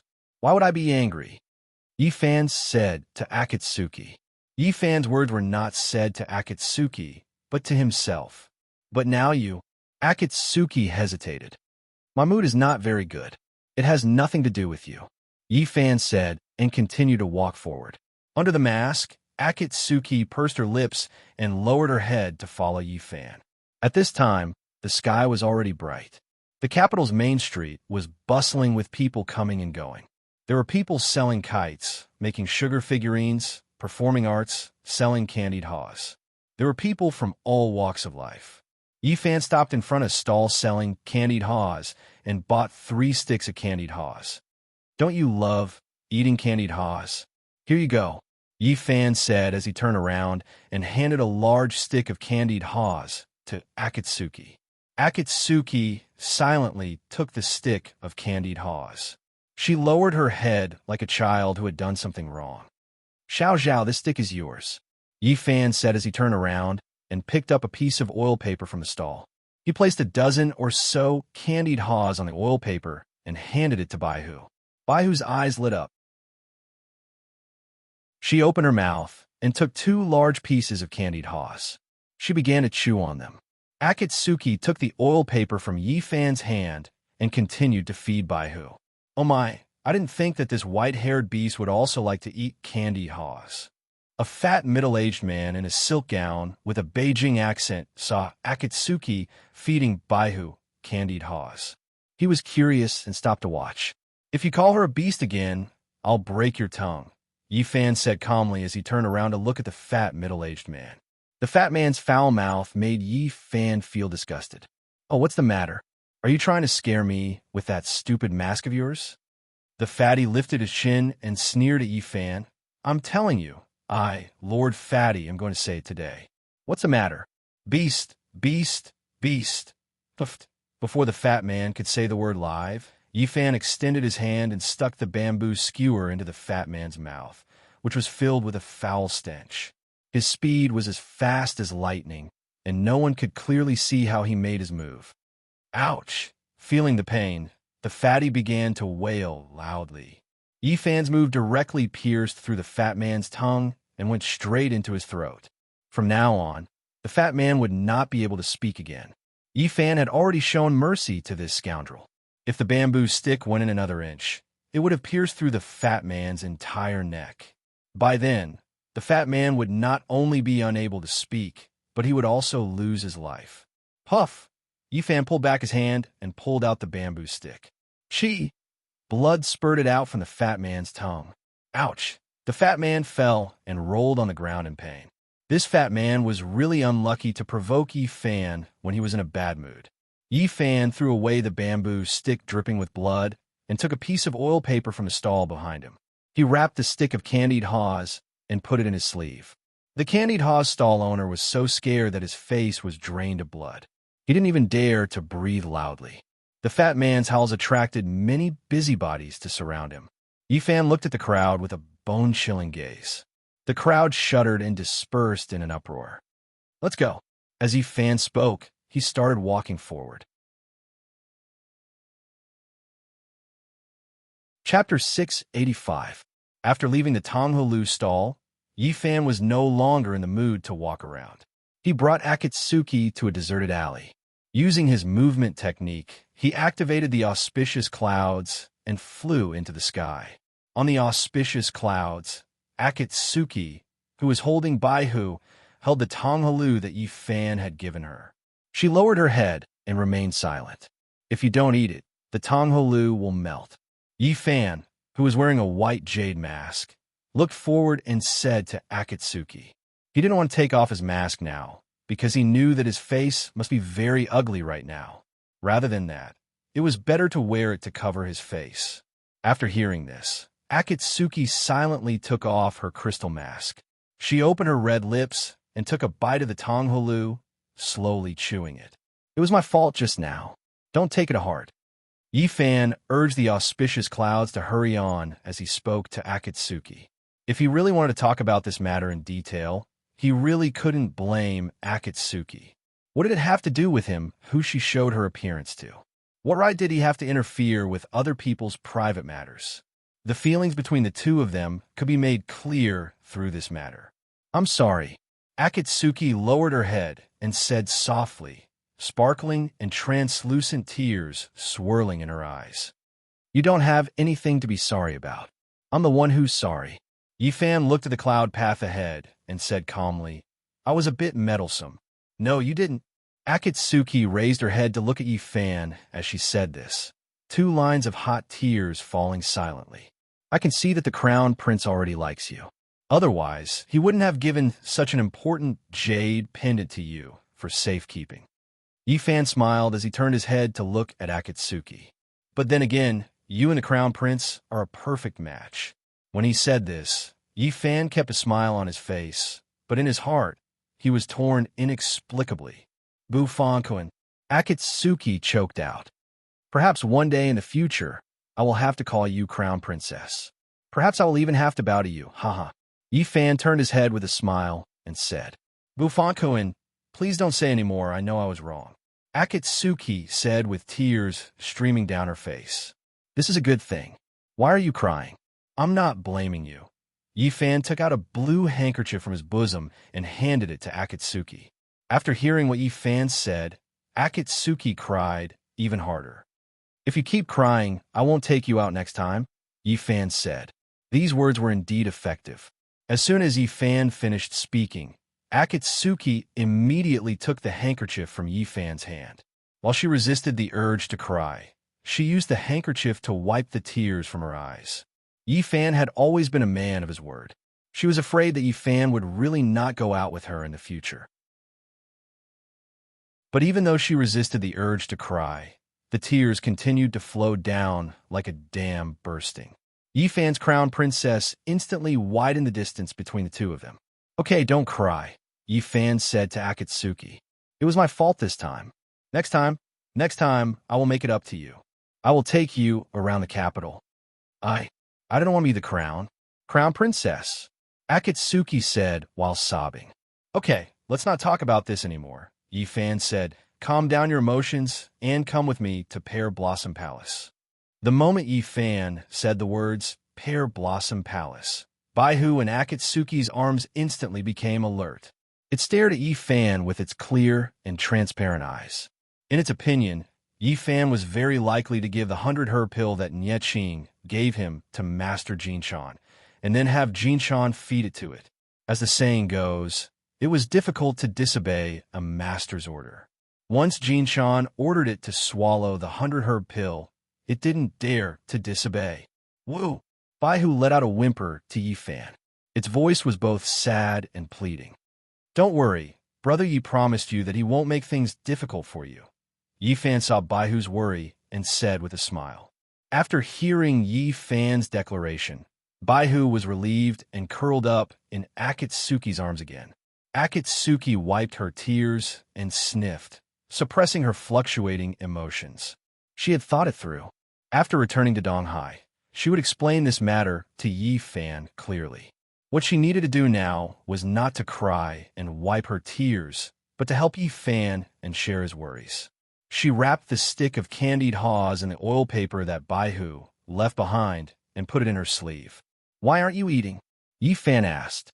I'm keeping it to eat when I go back, Akatsuki answered with red eyes. Yi Fan turned his head and didn't say anything after hearing it. The two of them traveled through the clouds and arrived at the border of Miaojiang in less than 30 minutes, above Pear Blossom Palace. At this moment, Jinshan in a pink dress was supporting Yiyun in a green robe to take a stroll in an open space not far from the waterfall. After bringing Yiyun back to Pear Blossom Palace, Jinshan had been taking care of him meticulously. During the day, she used witchcraft and medicine to nurse Yiyun's body and accompany him to relax. At night, she studied a large number of ancient books in Pear Blossom Palace alone in the practice room. She wanted to find a way to quickly heal Yiyun's body. However, the power of burning the sky diagram was too strong. It could even severely injure a Daluo immortal. How could the backlash be easily healed?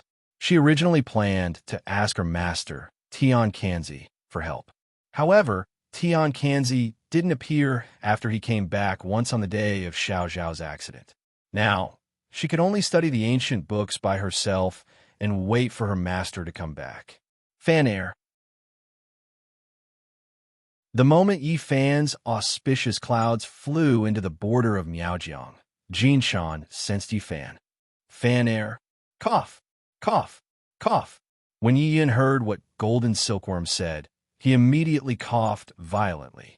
Fan is here? His sword Qi was exhausted, and he forcefully activated burning the sky diagram. At this moment, his hair was white, his face was full of wrinkles, and his eyes were dim. Compared to before, he seemed to have aged dozens of years. Grandfather, Granny. Jinshan was about to answer Yiyun when Yi Fan's voice came down from the clouds. After hearing this voice, Jinshan and Yiyun immediately looked up to the sky. They saw Yi Fan stepping on the auspicious clouds in the sky and whistling down. Whoosh! In the blink of an eye, Yi Fan and Akatsuki, who was holding Baihu, appeared in front of the two of them. Grandfather! Yi Fan saw Yiyun with white hair and a face full of wrinkles. He suddenly cried out with tears in his eyes. He did not expect his grandfather, Yiyun, to become so old. Fan air, cough, cough, cough. You are here. The old Yiyun was excited when he saw his beloved grandson. His face was full of joy. Grandfather, how did you become like this? Yi Fan choked and asked. Cough, cough, cough. It's okay, it's okay. Yiyun smiled and waved his hand. Grandfather is already old. This is normal. But you have a head of silver hair at such a young age. Grandfather, I am sorry. Yi Fan, whose eyes were red, said. His knees went soft, and he knelt in front of Yi Yun. If he had not been trapped in Tibet, his grandfather, Yi Yun, would not have suffered today's disaster. You child, get up quickly. Cough, cough, cough. Yi Yun used a pair of trembling hands to help Yi Fan up. Grandma, what happened to grandfather? How did he become like this? Yi Fan wiped his tears with his sleeve and turned to ask Jin Shan. He knew nothing about the burning heavens diagram. Jin Shan sighed and told Yi Fan everything about the burning heavens diagram. When he heard that activating the burning heavens diagram would reduce his lifespan by at least 10 years, Yi Fan suddenly burst into tears. Akatsuki, who was standing at the side, was also shocked when she heard this. While she was shocked by the supreme power of the burning heavens diagram, she was envious of the sincere relationship between Yi Yun and Jin Shan. Grandma, can grandfather still recover? Yi Fan asked in a choked voice. Don't worry, even if I have to sacrifice my cultivation, I will restore 10 years of his lifespan, Jin Shan said as she looked at Yi Yun with a tender expression. In order to save her, Yi Yun disregarded his own life and forcefully activated the supreme secret technique, the burning heavens diagram, causing him to lose 10 years of his lifespan and age in an instant. How could she not be moved by this kind of friendship? As long as you are by my side, everything is worth it. Yi Yun patted Jin Shan's hand and said with a smile. Golden Silkworm smiled blissfully. The decades of love between her and Yi Yun had finally passed. Grandfather, let me use my spiritual energy to prolong your life, Yi Fan said to Yi Yun anxiously. He wanted to use the pure spiritual energy in his body to improve Yi Yun's bodily functions to prolong his life. It's no use. Yi Yun waved his hand and said, once the burning heavens diagram is used, it will be recorded in the book of life and death. Even if you give me all your spiritual energy, my lifespan will not change at all. Also, I practice sword chi, which is completely different from your spiritual energy method. If you give me your spiritual energy, it will increase my burden. But grandfather, Yi Fan wanted to say something but stopped. Don't worry. Wait for Senior Tian Kanzi to come back. You should have a way, Yi Yun said to Yi Fan. Yi Fan nodded after hearing this. Since the burning heavens diagram was created by Tian Kanzi, and he personally experienced the backlash, there must be a way to restore Yi Yun's lifespan. Fan Air, you rushed back. Is there something urgent? Jin Shan saw that Yi Fan seemed to have something on his mind, so she asked. Granny is right. I came this time because I have something to tell you.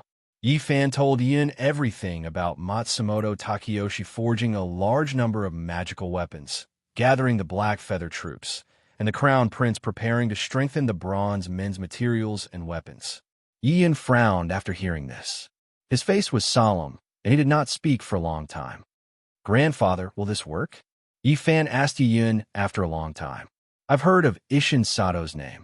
I heard that he is known as the King of Swords in Japan. It is said that the battle swords forged by this person are extremely sharp and have even reached an unbelievable level. Yin frowned and said, as the saying goes, know yourself and know your enemy, and you will be victorious in 100 battles. It would be great if we can find a weapon forged by Isshin Sato for the Black Feather troops. I can improve the bronze men's materials according to its sharpness. That's a good idea. Jin Chan nodded after hearing this. If that's the case, I'll think of a way to get one. Yi Fan narrowed his eyes and said, that's for the best. However, Fan Air, this is too dangerous. You must be careful. Yi Yin reminded Yi Fan. Grandfather, don't worry. I know what I'm doing. Yi Fan said to Yi Yin. Yi Yin nodded. His grandson had already passed the heavenly tribulation, and his cultivation was heaven-defying. There should not be any problems. Chapter 686. Oh, fly, fly. In the Pear Blossom Palace, the beautiful Fujiwara no Chiko was swinging back and forth on a pear tree swing as big as an umbrella, shouting excitedly like a child. In her hands, she was tightly holding the pair of exquisite porcelain dolls that Yi Fan had given her. They were shaped like a bride and groom. Yi Fan stood beside a pear tree more than 100 feet away from Fujiwara and no Chico, looking at his beautiful but crazy wife on the swing from a distance. He was so distressed that tears were rolling down his cheeks. Jin-chan had just told him that during the time he was away, Fujiwara no Chico would sometimes murmur in her dreams with a smile on her face and call out Yi Fan's name. Sometimes she would wear a red robe and sit alone in front of the dressing table. She would dress herself up beautifully with a red veil on her head, saying that she was a bride and was waiting for her husband to remove the veil for her. There was even one time when she woke up from a nightmare and ran out crazily, saying that her husband was in danger and she was going to save him. Coincidentally, that day happened to be the day when Yi Fan was trapped in Feishua Peak, covered by Gesang Doji's Golden Buddha Bowl, and trapped by the Inyang 8 Disciples and 8 Gates Golden Lock Formation. The feelings between Fujiwara no Chico and Yi Fan were too deep. In her mind, there was still the afterimage of her marriage with Yi Fan. As the saying goes, if you never forget something, there will be an echo. The true feelings of helping each other in difficult times produced a magical response between the two. Because of this, when Yi Fan was suffering, Fujiwara no Chico was keenly aware of it. At that time, Jin-chan spent a lot of effort to subdue Fujiwara no Chico and bring her back from the outside. It must be known that although Fujiwara no Chico's soul was incomplete and she was crazy, her cultivation was not affected at all. She was worried about Yi Fan's safety and loved her husband dearly. She did not care about anything else. While she was in a state of madness, she found a wooden stick out of nowhere and used the secret technique that Ito Fumio had taught her, the 1,000-man slash, on Golden Silkworm, who was blocking her way. Jin-chan had no choice but to use the double fish swallowing gold dagger. However, Fujiwara no Chico had only practiced the first move of the 1,000 slaughter. In addition, she did not have a saber in her hand, so the power of the 1,000 slaughter was greatly reduced. She was no match for Jin-chan at all. After one move, the wooden stick in Fujiwara no Chico's hand was cut into two by Jin-chan's double fish dagger. Fujiwara no Chico was also knocked to the ground by the double fish swallowing gold dagger's shockwave and fainted. Yi Fan wiped his tears and sorted out his emotions. With a smile on his face, he walked towards Fujiwara no Chico. Right now, he had to smile because he did not want to cry in front of his beloved wife. Chico.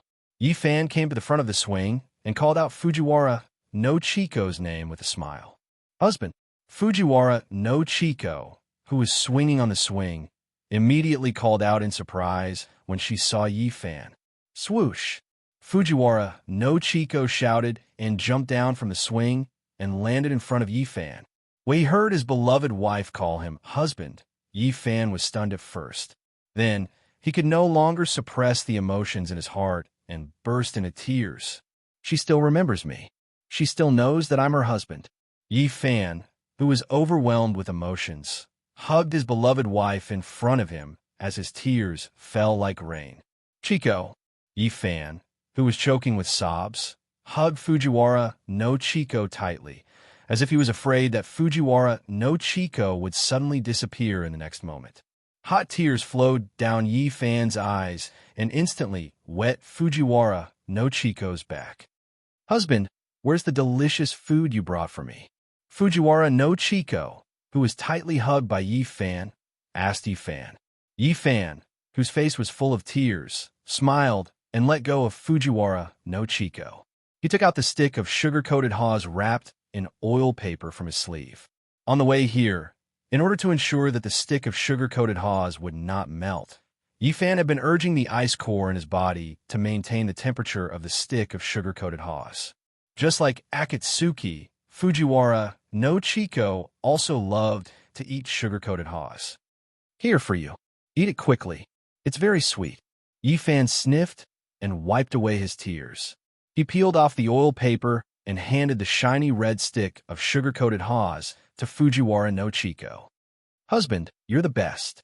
Fujiwara no Chico took the stick of sugar-coated haws from Yi Fan's hand and smiled happily. She first put the stick of sugar-coated haws under her nose and took a deep sniff. Then, she smiled sweetly and gently opened her red lips to take a bite. She chewed with a satisfied expression. Come, Chico, sit down and eat. Yifan pulled Fujiwara no Chico's hand and sat down under the huge pear tree behind them. Fujiwara no Chico answered like a child. Chico, tell me, how do you know that I'm your husband? Yifan asked Fujiwara no Chico with a smile. He wanted to know how much his beloved wife remembered of him.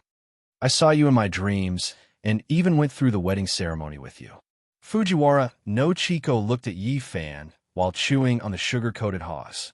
Mother-in-law told me that we're husband and wife, just like the porcelain dolls you gave me. Look, Fujiwara no Chico said as she raised the porcelain dolls in her hands in front of Yifan and pointed at them. This is you and this is me. Yifan, whose eyes were red, smiled and nodded. Mother-in-law said that your name is Yifan and that you're a righteous and affectionate hero. She also said that I'm sick now and have to wait here obediently for you to come back with the medicine. When the medicine is all found, my illness will also be cured. Fujiwara no Chico continued. Yifan, who was sitting under the tree, listened while wiping his tears with his sleeve. There was a smile on his face. Mother-in-law also told me to call you husband in the future. She said that you would be very happy. Fujiwara no Chico continued. Yifan's lips trembled and his eyes were filled with tears. He kept nodding. Why are you crying? Fujiwara no Chico saw Yifan's face covered in tears and asked in confusion. Are you not happy? She asked as she took out a handkerchief with a picture of mandarin ducks on it and reached out to wipe Yifan's tears. Looking at the handkerchief, Yifan cried even harder. This handkerchief was the one that he had bought for Fujiwara no Chico when he took her shopping. Chico, I'm not unhappy. I'm just too happy. Yifan grabbed Fujiwara no Chico's hand and said while choking with sobs, You don't know how happy I am when you call me husband. Happy and crying? Fujiwara no Chico had an inconceivable expression on her face as she asked in a silly manner. You don't understand. If you're too happy, you'll also cry. Yifan wiped his tears and said with a smile, Don't cry. I'll give you the candied haws to eat. Here. Fujiwara no Chico handed the candied haws in her hand to Yifan. With tears in his eyes, Yifan gently bit down on one of the candied haws. Now his heart was like the candied haws in his mouth, sour with sweetness, sweet with sourness. Is it delicious? Fujiwara no Chico asked Yifan with a smile. And it's delicious. Yifan nodded. Fujiwara no Chico smiled and turned her head. Chico, when I'm not here, you have to listen to your mother-in-law's words. You can't fight with your mother-in-law anymore. Do you understand?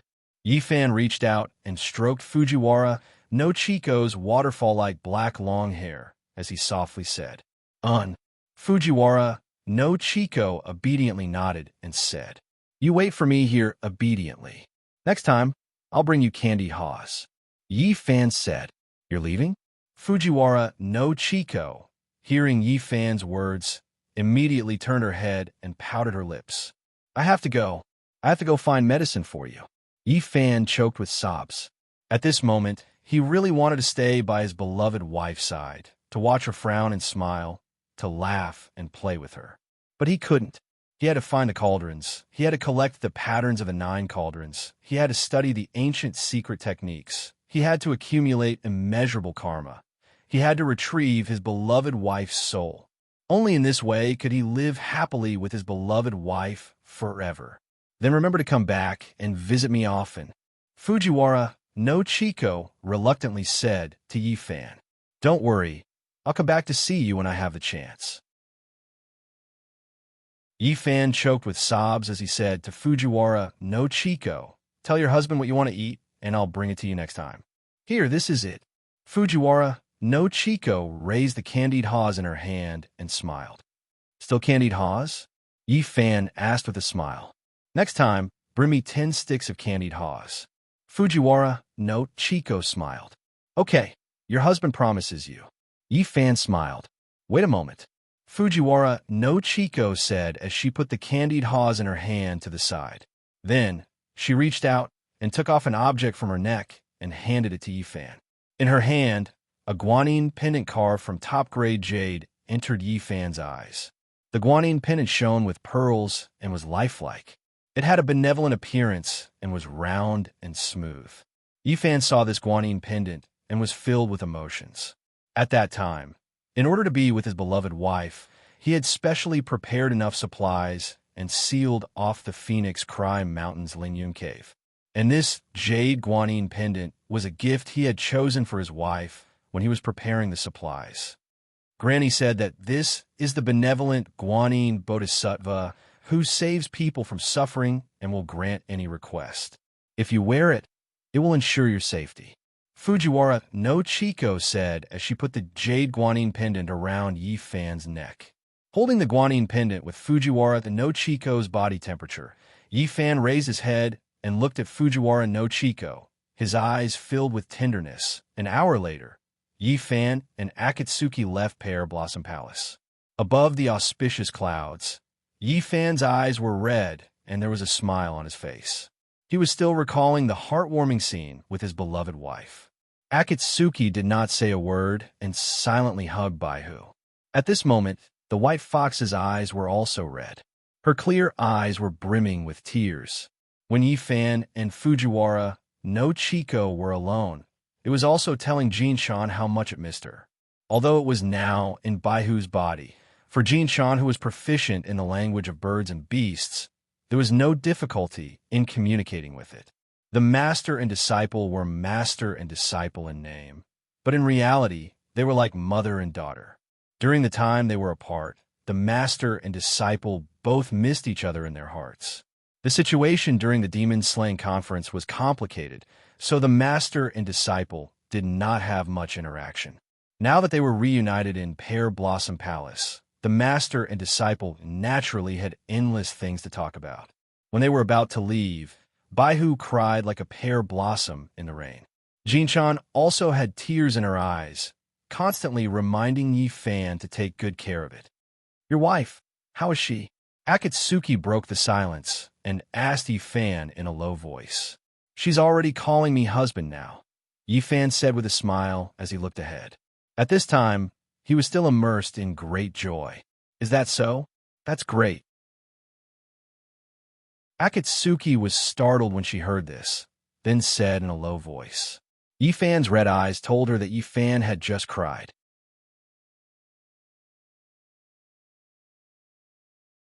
Chapter 687.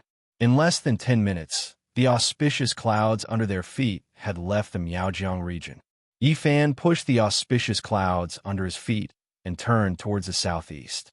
Akatsuki saw that the auspicious clouds were not heading towards the East Sea. She immediately turned her head and asked Yifan, "Are we not going back to the East Sea? Let's go to the Purple Sun Temple," Yifan said to Akatsuki.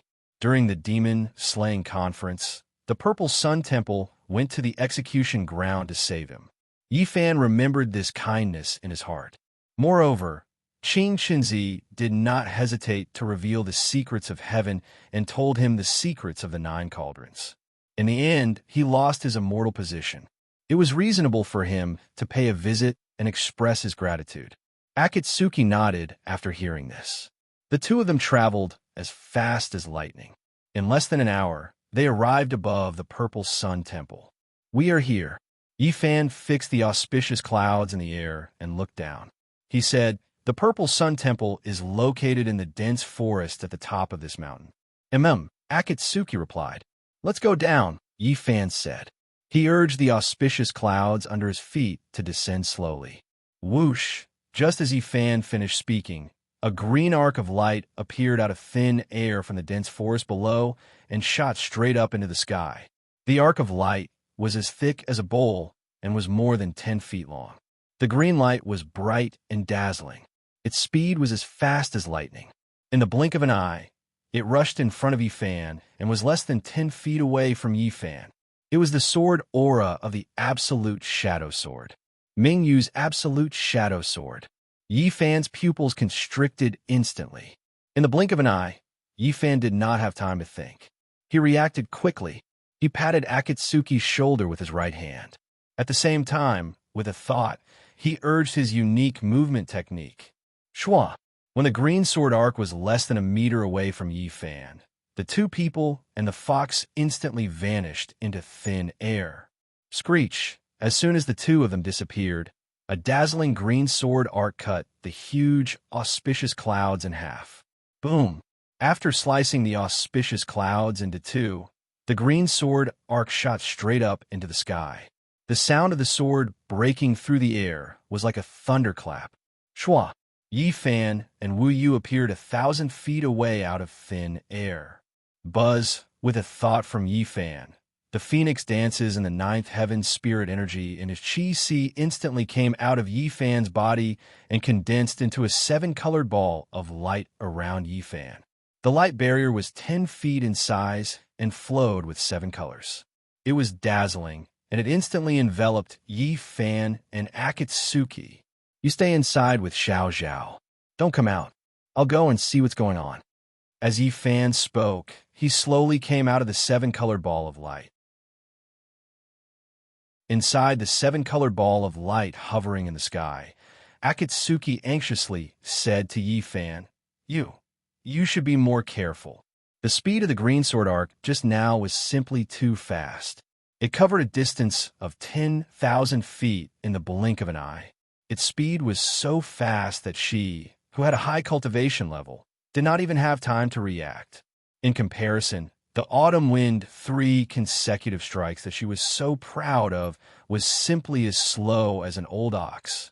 After leaving the 7-color ball of light, Yi Fan responded and slowly floated back to the area where he was attacked. He looked down and frowned slightly. Who attacked me with the vanishing shadow sword? Little Taoist boy Mingyu? Impossible. The two of them were very close. How could the little Taoist boy attack me? But if it was not the little Taoist boy, who could it be? Could it be that something happened to the little Taoist boy? His vanishing shadow sword had fallen into someone else's hands. Impossible. Yi Fan quickly rejected this idea. He had seen the little Taoist boy's cultivation level with his own eyes. His cultivation level was so high that it was rarely seen in the world. He was afraid that even with his current cultivation level, it would not be easy to defeat him. What kind of cultivation level did the person who could defeat him have? Whoosh! Just as Yi Fan was deep in thought with a frown on his face, another sword arc shot out from the dense forest tens of thousands of feet away and headed straight for him. The difference between this sword arc and the previous one could be said to be like the difference between heaven and earth. The strength of this sword arc and the richness of its spiritual power were 10 times stronger than the previous one. Its speed was so fast that even with Yi Fan's eyesight, he could only barely keep up with it. This powerful sword arc that was emitting tens of thousands of rays of light was like thunder and purple lightning. It made a roaring sound as it cut through the air and whizzed upward. What a fast sword move! Yi Fan frowned and narrowed his eyes. Facing such a powerful opponent, Yi Fan did not dare to be careless. He squinted his eyes and stretched out his right hand toward the void. Buzz! A dazzling silver light burst out from Yi Fan's hand. Within the dazzling silver light, there was a silver sword emitting a biting, cold aura. Ice Dragon unsheathed. Whoosh! The black-robed, silver-haired Yi Fan held the Ice Dragon sword in his hand and swung it down at the green sword arc that was rushing toward him at lightning speed. The speed at which Yi Fan swung his sword was so fast that Akatsuki, who was in the spiritual energy ball, could not see the whole process of Yi Fan swinging his sword. What she saw was Yi Fan's right arm that was holding the Ice Dragon sword disappeared in a thin air and reappeared in another place in the next instant. Whoosh! As Yi Fan swung his long sword, a gigantic silver arc of sword shot out and charged toward the green arc of sword that was heading straight for him. The silver sword arc was more than 10 feet long and as thick as a bowl. The silver light was dazzling and as bright as snow. Rumble! The huge silver sword arc instantly cut through the air and let out a thunderous roar. The green sword arc was majestic, and the sword aura was like a rainbow, like a green dragon soaring straight up. The silver sword arc was so bright that it could topple mountains and overturn seas, like a silver dragon exploring the sea. Boom! Following a loud noise, the green and white sword arcs from the two divine weapons met in midair. Boom! The moment the two divine weapons met, a huge green and white shockwave spread out rapidly in midair, forming a huge light circle that was several thousand feet in radius. The light circle was green and white, and it was extremely beautiful. Huff! The white clouds in the sky were blown away by the shockwave created by the two divine weapons, revealing a large azure sky. Huff! The dense forest on the mountain peak below was also violently shaken by the shockwave. Even the rainbow spiritual energy ball that Akatsuki was in was pushed back more than 10 feet by the shockwave. Within the light ball, Akatsuki was completely shocked by the scene in front of her. Her eyes and mouth were wide open, and she was tongue-tied. What a powerful divine weapon. What a domineering aura. Both parties had only used one move each, and it was already so powerful. The techniques of the Central Plains were really not to be underestimated. Akatsuki was shocked. Yi Fan held his sword with one hand and had a serious expression on his face. Who was this expert below? He was actually able to force him to use the Frost Dragon Sword. While thinking, he looked down vigilantly to prevent the other party from making another move. Those who have passed the heavenly tribulation are indeed different. The mysterious Sky Secret Manual is indeed an ancient secret technique. It's really powerful. Just as Yi Fan was guessing which expert the other party was, a young voice came from the dense forest below. After hearing this voice, Yi Fan, who was floating in the air, didn't know whether to laugh or cry. The person who had just fought with him was none other than the little Taoist boy, Mingyu. What are you still standing there for? Why aren't you coming down? Why do you have to wait for me to come and get you? He. The little Taoist boy's laughter came from the dense forest below again. Yi Fan shook his head and smiled bitterly. This little guy already knew that he was coming, so he deliberately hid in the dense forest below and played a big joke on him. He turned around and waved his hand at the seven-colored ball of spirit chi in the distance, and the ball of spirit chi slowly fell to the ground.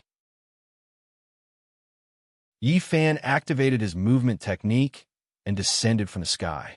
In the dense forest, the little Taoist boy, who was wearing a golden-threaded Taoist robe and carrying the shadow sword on his back, stood in front of the Xiang temple with a smile on his face. He raised his head and looked at the two people and one fox slowly descending. The ground here was originally clean, but because the two of them had used their sword techniques, they had shaken the clouds above and the dense forest below. Naturally, the ground was covered in broken branches and withered leaves. It was a complete mess. After landing slowly, Yi Fan walked over to the little Taoist boy with a smile and said, "I say, Taoist priest Mingyu, your joke is really too big." It was clear that the little Taoist boy had completely concealed his presence. Otherwise, there was no way that he wouldn't have sensed the little Taoist boy. "Who's joking with you?" The little Taoist boy smiled at Yi Fan. "I just want to know how powerful you are after passing the heavenly tribulation, so I wanted to test you. If you want to compete with me, you could just tell me directly. There's no need to suddenly make a move." Yi Fan bent down and scratched the little Taoist boy's nose with a smile. "TSK, if I told you in advance, you would definitely go easy on me." The little Taoist boy curled his lips and said. Yi Fan was startled at first, but then he smiled and shook his head. This little Taoist boy was very mischievous. He really wasn't easy to deal with. Just as the two of them were conversing, the rainbow ball of light that Akatsuki was in slowly descended from the sky. "Hello, little Master Mingyu." Akatsuki, who was carrying Baihu, came out of the rainbow ball of light and nodded at the little Taoist boy. "Immeasurable heavenly lord." The little Taoist boy greeted Akatsuki as he nodded back at her. "Xiao Xiao." After the little Taoist boy returned the greeting, he immediately ran over to Akatsuki happily and took Baihu from her hands. Baihu used her furry tail to gently brush the little Taoist boy's cheeks, making the little Taoist boy laugh heartily. He was happier than anyone to see Baihu. "Xiao Xiao, we meet again." Ha ha ha. The little Taoist boy stroked Baihu's fur and said happily, I just picked a lot of wild fruits from the mountain. They are very sweet. I'll let you eat to your heart's content in a while. When Baihu heard the little Taoist boy's words, it immediately licked its lips greedily. It didn't know why, but all the fruits that the little Taoist boy gave it were very sweet. Every time it ate it, it would feel refreshed and comfortable. Mingyu, is Senior Qing Chenzi in the temple? Yifan asked the little Taoist boy. You came at a bad time. Master went out to travel and has been gone for 3 days. The little Taoist boy smiled at Yifan and said, Otherwise, how would I dare to fight with you? After Yifan heard this, his face was full of regret. He's not here, but there's still me. The little Taoist boy smiled at Yifan and said, It's getting late. Let's go. I'll take you to eat vegetarian food.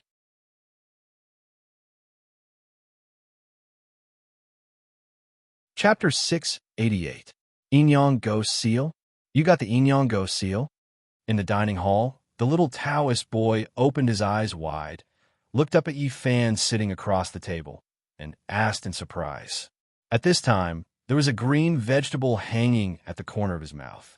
Yes, what's the matter? Yifan smiled and asked the little Taoist boy while eating the pastries. Quick, take it out and let me see. The little Taoist boy sucked the vegetable into his mouth and said hurriedly. Yifan smiled and stuffed the rest of the pastries into his mouth, then clapped his hands, took out the Inyang Go seal from his arms, and handed it to the little Taoist boy. The little Taoist boy wiped his mouth with his sleeve and reached out to take the Go seal. When he saw the fire Kirin on the Go seal lying down, his face suddenly changed. This fire Kirin has recognized you as its master. The little Taoist boy looked at Yifan in disbelief. I have a good relationship with this Inyang Ghost seal. Yifan took a sip of tea, cleared his mouth, and told the little Taoist boy everything that happened in Luoyu village that day. So it's like this. The little Taoist boy nodded repeatedly after listening. No wonder I saw 2 Inchi tattoos on your face. It turns out that you have done a great deed. You're really lucky. You found a treasure, got a spirit beast, and also got a great deed. It's really enviable. The little Taoist boy said and handed the Inyang Go seal back to Yifan. You are really the first one to say that I am lucky. Yifan said and took the Go seal with a smile and put it in his arms. This Inyang Go seal's spiritual power is tyrannical, and it has endless magical uses. It is both yin and yang, hard and soft. You are really lucky. The little Taoist boy said and picked up a big red apple from the fruit plate on the table, put it in his mouth, and took a bite. Endless magical uses? What kind of magical uses? Yifan asked the little Taoist boy. In this Inyang Go seal, there are not only tyrannical yin Go spirits, but also tyrannical spiritual beasts. It can be said that it has both yin and yang.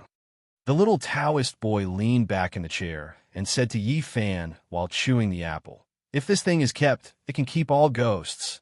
If this thing is released, it can instantly release powerful and tyrannical yin ghost spirits. It can be said that it has both offensive and defensive capabilities. This is just the power of the Inyang Ghost seal, not including the ancient spiritual beast Fire Kirin. Complete yin and yang, both offensive and defensive capabilities, and it can be released freely. Yifan carefully savored the words of the little Taoist boy and seemed to understand something. He always thought that the Fire Kirin on the Inyang Go seal was the rarest thing. He didn't expect that the Inyang Ghost seal suppressed by the Fire Kirin would also have such a magical use. Take the Zhang and Wei ghosts that you subdued as an example. After they were severely injured by you, they only used a few hours to recover. The power of the ghost spirits in the Inyang Ghost seal can be imagined. The little Taoist boy continued. If the 2 ghosts can obtain the spirit patterns on the Inyang Ghost seal, even if they can't become ghost immortals, they can become ghost heroes. Ghost heroes are not afraid of sunlight and can travel between yin and yang. If they want people, they can be people. If they want ghosts, they can be ghosts. They can come and go freely. They can be said to be free in the world. After you use the Inyang Go seal in the future, you will naturally know the magical uses of it. After Yi Fan heard this, he nodded repeatedly. 2 hours later, the little Taoist boy, dressed in a golden silk Taoist robe, sent Yi Fan and Wei Xiaobao to the outside of the Purple Yang Temple. He held Baihu in his left hand and a fruit basket in his right. He pouted and looked at Baihu with a face full of reluctance. Baihu, who was in his arms, used her head to touch the little Taoist boy's forehead and comforted him not to be sad. Mingyu, we are leaving. Yi Fan squatted down and put his hands on the little Taoist boy's shoulders. He said, when we have the chance, we will come and see you and Senior Qingqinzi again. The little Taoist boy pouted and reluctantly handed Baihu to Yi Fan. Don't be sad. It's not like you won't see Xiao Zhao again. Yi Fan smiled as he took Baihu and said. The little Taoist boy passed the fruit basket to Yi Fan and said, the fruit in this fruit basket is for Xiao Zhao. Take it with you. Remember, only Xiao Zhao can eat it. No one else can touch it. What? I can't eat it. Yi Fan took the fruit basket and smiled as he teased the little Taoist boy. Are you really stupid or pretending to be stupid? The little Taoist boy glared at Yi Fan and said, the others I'm talking about are you. Why? Yi Fan froze for a moment and then asked with a smile. Hey, you're already an adult, but you're so useless. The little Taoist boy put his hands on his hips and tilted his head to look at Yi Fan. He rolled his eyes and said, I specially prepared this for Xiao Zhao. Do you know what specially means? Speaking of which, didn't you eat the fiery sun jujubes? What, are you not full? Are you still hungry? If you're still hungry, go find that mountain god of yours and ask him to give you 5 kilograms of fiery sun jujubes. That way, you won't have to eat for the rest of your life. The little Taoist boy's incessant words stunned Yi Fan, and he did not have the strength to retort. Okay. I won't touch the fruits in this fruit basket. I'll leave them all for Xiao Zhao, okay? Mingyu Taoist priest? Yi Fan dragged out his tone and said, Hee, that's more like it. The little Taoist boy grinned and said, okay, let's go. Yi Fan said as he stood up and patted the little Taoist boy's shoulder. When Elder Qingqinzi comes back, send my regards to him. I know. So long-winded. The little Taoist boy impatiently replied to Yi Fan while stroking Baihu, who was in Yi Fan's arms. He said to it, Xiao Zhao, the next time you come, I'll take you to the mountains to play. I guarantee you'll like it. Baihu's eyes lit up and it excitedly nodded. Mingyu, take care. Yi Fan said to the little Taoist boy as clouds began to curl under his feet. The large, auspicious clouds lifted the 2 people and 1 fox off the ground and rose higher and higher. Remember to come back when you have time. Also, don't starve Xiao Zhao. The little Taoist boy cupped his hands around his mouth and shouted into the sky like a trumpet. Yi Fan smiled and nodded. He adjusted the clouds and flew into the sky. The little Taoist boy only returned to the Purple Sun Temple dejectedly when the auspicious clouds faded out of sight.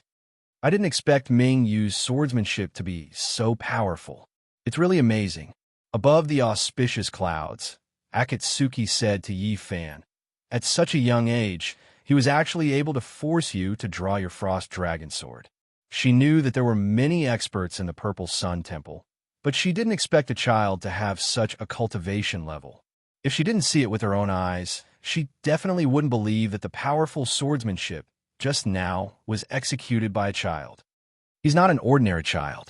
Yi Fan looked straight ahead and said, don't be fooled by his young age. He's the reincarnation of a perfected immortal from the upper realm and has an extraordinary background. If we were to talk about his background, he might be more complicated than me. The reincarnation of a true immortal? Akatsuki was shocked at first. Then she mumbled to herself, no wonder. He was born with a cultivation level, and he also received the true teachings of Senior Qingqinzi. With my current cultivation level, I'm not sure if I can fight him to a draw. Yi Fan said calmly. He's actually so powerful. Yi Fan's words made Akatsuki feel like she was listening to a book from heaven. A little Taoist boy of about 10 years old was actually able to fight to a draw with Yi Fan, who had gone through the heavenly tribulation and was a master of absolute arts. If she didn't hear it from Yi Fan's mouth, she wouldn't have believed it even if she was beaten to death. If the little Taoist boy's cultivation level was already so high, then wouldn't his master, Qing Shinzi's cultivation level be heaven-defying? Akatsuki didn't dare to think further. Do you know why Mingyu gave Xiao Zhao a basket of fruits? He even specifically told me not to eat it? Yi Fan turned to look at Akatsuki and asked with a smile. His heart aches for Xiao Zhao, so he gave a basket of wild fruits from Xiang Temple to let Xiao Zhao have a taste. Akatsuki asked in return. There are all kinds of fruits on the Matsumoto Takayoshi's battleship. Mingyu can calculate. How could he not know? Yi Fan asked with a smile. This? Akatsuki was confused. Take a look. Yi Fan smiled as he took out a bright red wild fruit from the basket that the little Taoist boy had given him. He stretched out his hand and gently split it open. Whoosh, as the wild fruit was split in half. A dozen dazzling golden lights burst forth from the fruit. It was dazzling. This is... Akatsuki looked at the two halves of the fruit in Yi Fan's hand. Her beautiful eyes widened in shock. She was flabbergasted. Every fruit in this fruit basket has been filled with orthodox Taoist spiritual energy by Mingyu, Yi Fan said. After Xiao Zhao eats it, the spiritual energy will automatically flow through her meridians and reach her limbs and bones. After a long time, even if she doesn't cultivate spiritual energy, Xiao Zhao's spiritual energy will gradually fill up like a rolling snowball. This guy really dotes on Xiao Zhao. It seems that he specifically told you not to touch these fruits in order to increase Xiao Zhao's spiritual energy cultivation, Akatsuki said with a sudden realization. Not necessarily. Yi Fan put the glowing wild fruit in one place and put it back in the basket. He said, "Didn't let me touch this fruit because he dotes on Xiao Zhao. Secondly, it's for my own good." For your own good? Akatsuki was confused. This fruit contains the spiritual energy of Orthodox Taoism. It's incompatible with the evil energy and heavenly demon's power in my body. If I were to consume it, I'd be in deep trouble instead, Yi Fan said with a smile. I couldn't tell that this little guy is so meticulous. He dotes on Xiao Zhao so much. Akatsuki looked at Baihu in her arms and said, "Maybe this is fate," Yi Fan said calmly. Baihu, who was curled up in Akatsuki's arms, looked into the distance with a pair of crystal-clear eyes. She seemed to be deep in thought. After the time it takes to burn a stick of incense, the two of them stepped on the auspicious clouds and arrived in the sky above the East Sea. It was just past noon. The sun was warm, and there were no clouds in the sky above the East Sea. The surface of the Eastern Sea was calm and tranquil. It was an azure blue that made people feel relaxed and happy, as if they were suddenly enlightened. However, at this moment, Yi Fan instantly frowned. He heard a series of painful moans. The sound came from the cabin of the boat. It was faint and intermittent. It was the sound of the two ghosts. Judging from the sound, the aura of the two ghosts was extremely weak. Something had happened to the two ghosts. Yi Fan did not have time to activate the auspicious clouds. He patted Akatsuki's shoulder and instantly disappeared from the auspicious clouds. Whoosh! In the blink of an eye, Yi Fan appeared in the cabin.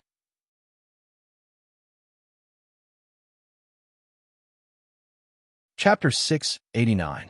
In the cabin, the Zhang and Wei ghosts were tied to a pillar in the cabin by a golden light rope. There were also 2 yellow talismans pasted on their foreheads. The rope of light flickered with a golden light, and the yellow talisman shone with a brilliant golden light. The 2 ghosts were tortured to the point where they screamed again and again, and black smoke rose from their bodies. At this moment, the window of the cabin was opened. Golden sunlight shone through the window and onto the 2 ghosts, causing a black hole to appear on their chests and slowly expand. Under the torment of the light rope, the yellow talisman, and the sunlight, the Zhang and Wei ghosts were no longer in human form. Their spirits were dispersing, and they were on the verge of disappearing. "See, sir, save, we, Mr. Save me." Seeing that Yi Fan had returned, the 2 ghosts immediately struggled for help. When Yi Fan saw this, he immediately turned around and waved his hand. "Ha! The windows of the cabin instantly closed, and the sunlight shining on the two ghosts disappeared.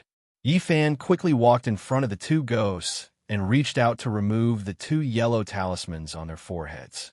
Then, he hooked his hand around the golden rope that bound the two ghosts and pulled hard. Bang! The golden rope of light was instantly torn apart by Yifan, turning into specks of golden light that fell to the ground. As soon as the shackles were removed, the translucent Zhang and Wei ghosts instantly fell from the pillar. When Yifan saw the two ghosts fall, he quickly reached out to help them up. However, the two ghosts were of the Yin ghost body and did not have a physical body. Yifan's support had no effect at all. Whoosh! The two ghosts passed through Yifan's body and fell to the ground. What happened? Yifan crouched down and frowned at the two ghosts lying on the floor with black smoke coming out of them. He asked anxiously, "Who hurt you like this?" At this time, more than half of the two ghost spirits had dissipated, and their chests were almost gone. They could no longer speak.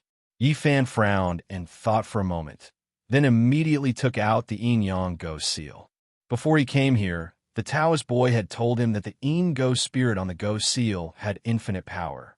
It could subdue all the ghosts in the world, and it could also release the overbearing ghost spirits.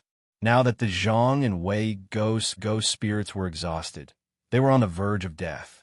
If they didn't replenish the ghost spirit, their souls would be scattered and turned into ashes. Thinking of this, Yifan held the yin-yang ghost seal in his hand, facing the two quasi-ghosts. With a thought, he activated the ghost seal. Buzz, under the control of Yifan's thoughts, the ghost seal instantly exploded with a black light. Whoosh! A black pillar of smoke whizzed out from the yin-yang ghost seal. The black smoke was as black as ink and extremely dense. In the blink of an eye, it enveloped the Zhang and Wei ghosts who were lying on the ground with their spirits scattered. Chi! The thick black smoke seemed to have a mind of its own as it instantly entered the Zhang and Wei ghosts' orifices. Whoosh! With a large number of Yin ghost spirits continuously entering the bodies of the two ghosts from the ghost seal, the huge black holes in the chests of the two ghosts instantly began to recover at a speed visible to the naked eye. In less than 10 minutes, the two ghost spirits had recovered by nearly 50%. Cough, cough, cough. The two ghosts coughed violently, slowly got up from the ground, and knelt in front of Yifan. "Thank you for saving our lives. Thank you for saving our lives." The two ghosts kept kowtowing to Yifan. Yifan came back just in time. If he had come back a little later, the two brothers would have disappeared from this world, and there would be no possibility for them to enter the reincarnation cycle again. "Don't thank me first." Yifan stopped activating the yin-yang ghost seal, frowned, and asked the two ghosts, "Let me ask you what happened. Who were you like this?" "Sir, please listen." Zhang Gong, who was dressed in a scholar's white robe, raised his head, cupped his hands, and said to Yifan, "After you left, the two of us followed your instructions and carefully watched the movements of the opposite warship through the dark porthole. We didn't dare to be careless at all. In the beginning, it went smoothly, and there was nothing unusual on the warship. Who would have thought that two men in cloaks suddenly fell from the sky on the deck? One of the men seemed to be able to see ghosts, and when he turned around, he saw the two of us." At this point, Zhang Gong's face turned pale, and he seemed to be extremely scared. And then, Yifan frowned and asked the two ghosts, his voice beginning to become cold. Then the man flew to the warship, opened the cabin door, and restrained the two of us with magic. He interrogated us about our origins, our relationship with you, and where you went. Zhang Gong lowered his head and said, "Continue." Yifan's voice became even colder, and there was a faint murderous intent in it. The two of us swore not to speak, so he used a golden rope to tie the two of us to a pillar and stuck a yellow talisman on us, forcing us to speak. Zhang Gong said in a low voice, "What about the two of you? Did you speak?" Yifan looked down at the two ghosts and asked, "We were greatly indebted to you.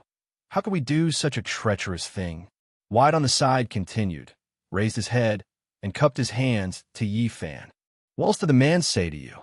Yifan continued to ask. When he saw that the two of us refused to speak, he opened the porthole and shone the sunlight on the two of us, saying that he would destroy our souls and make us suffer a fate worse than death. Wide lowered his head and said, "What did the man look like? Did he have any special characteristics?" Yifan asked the two ghosts.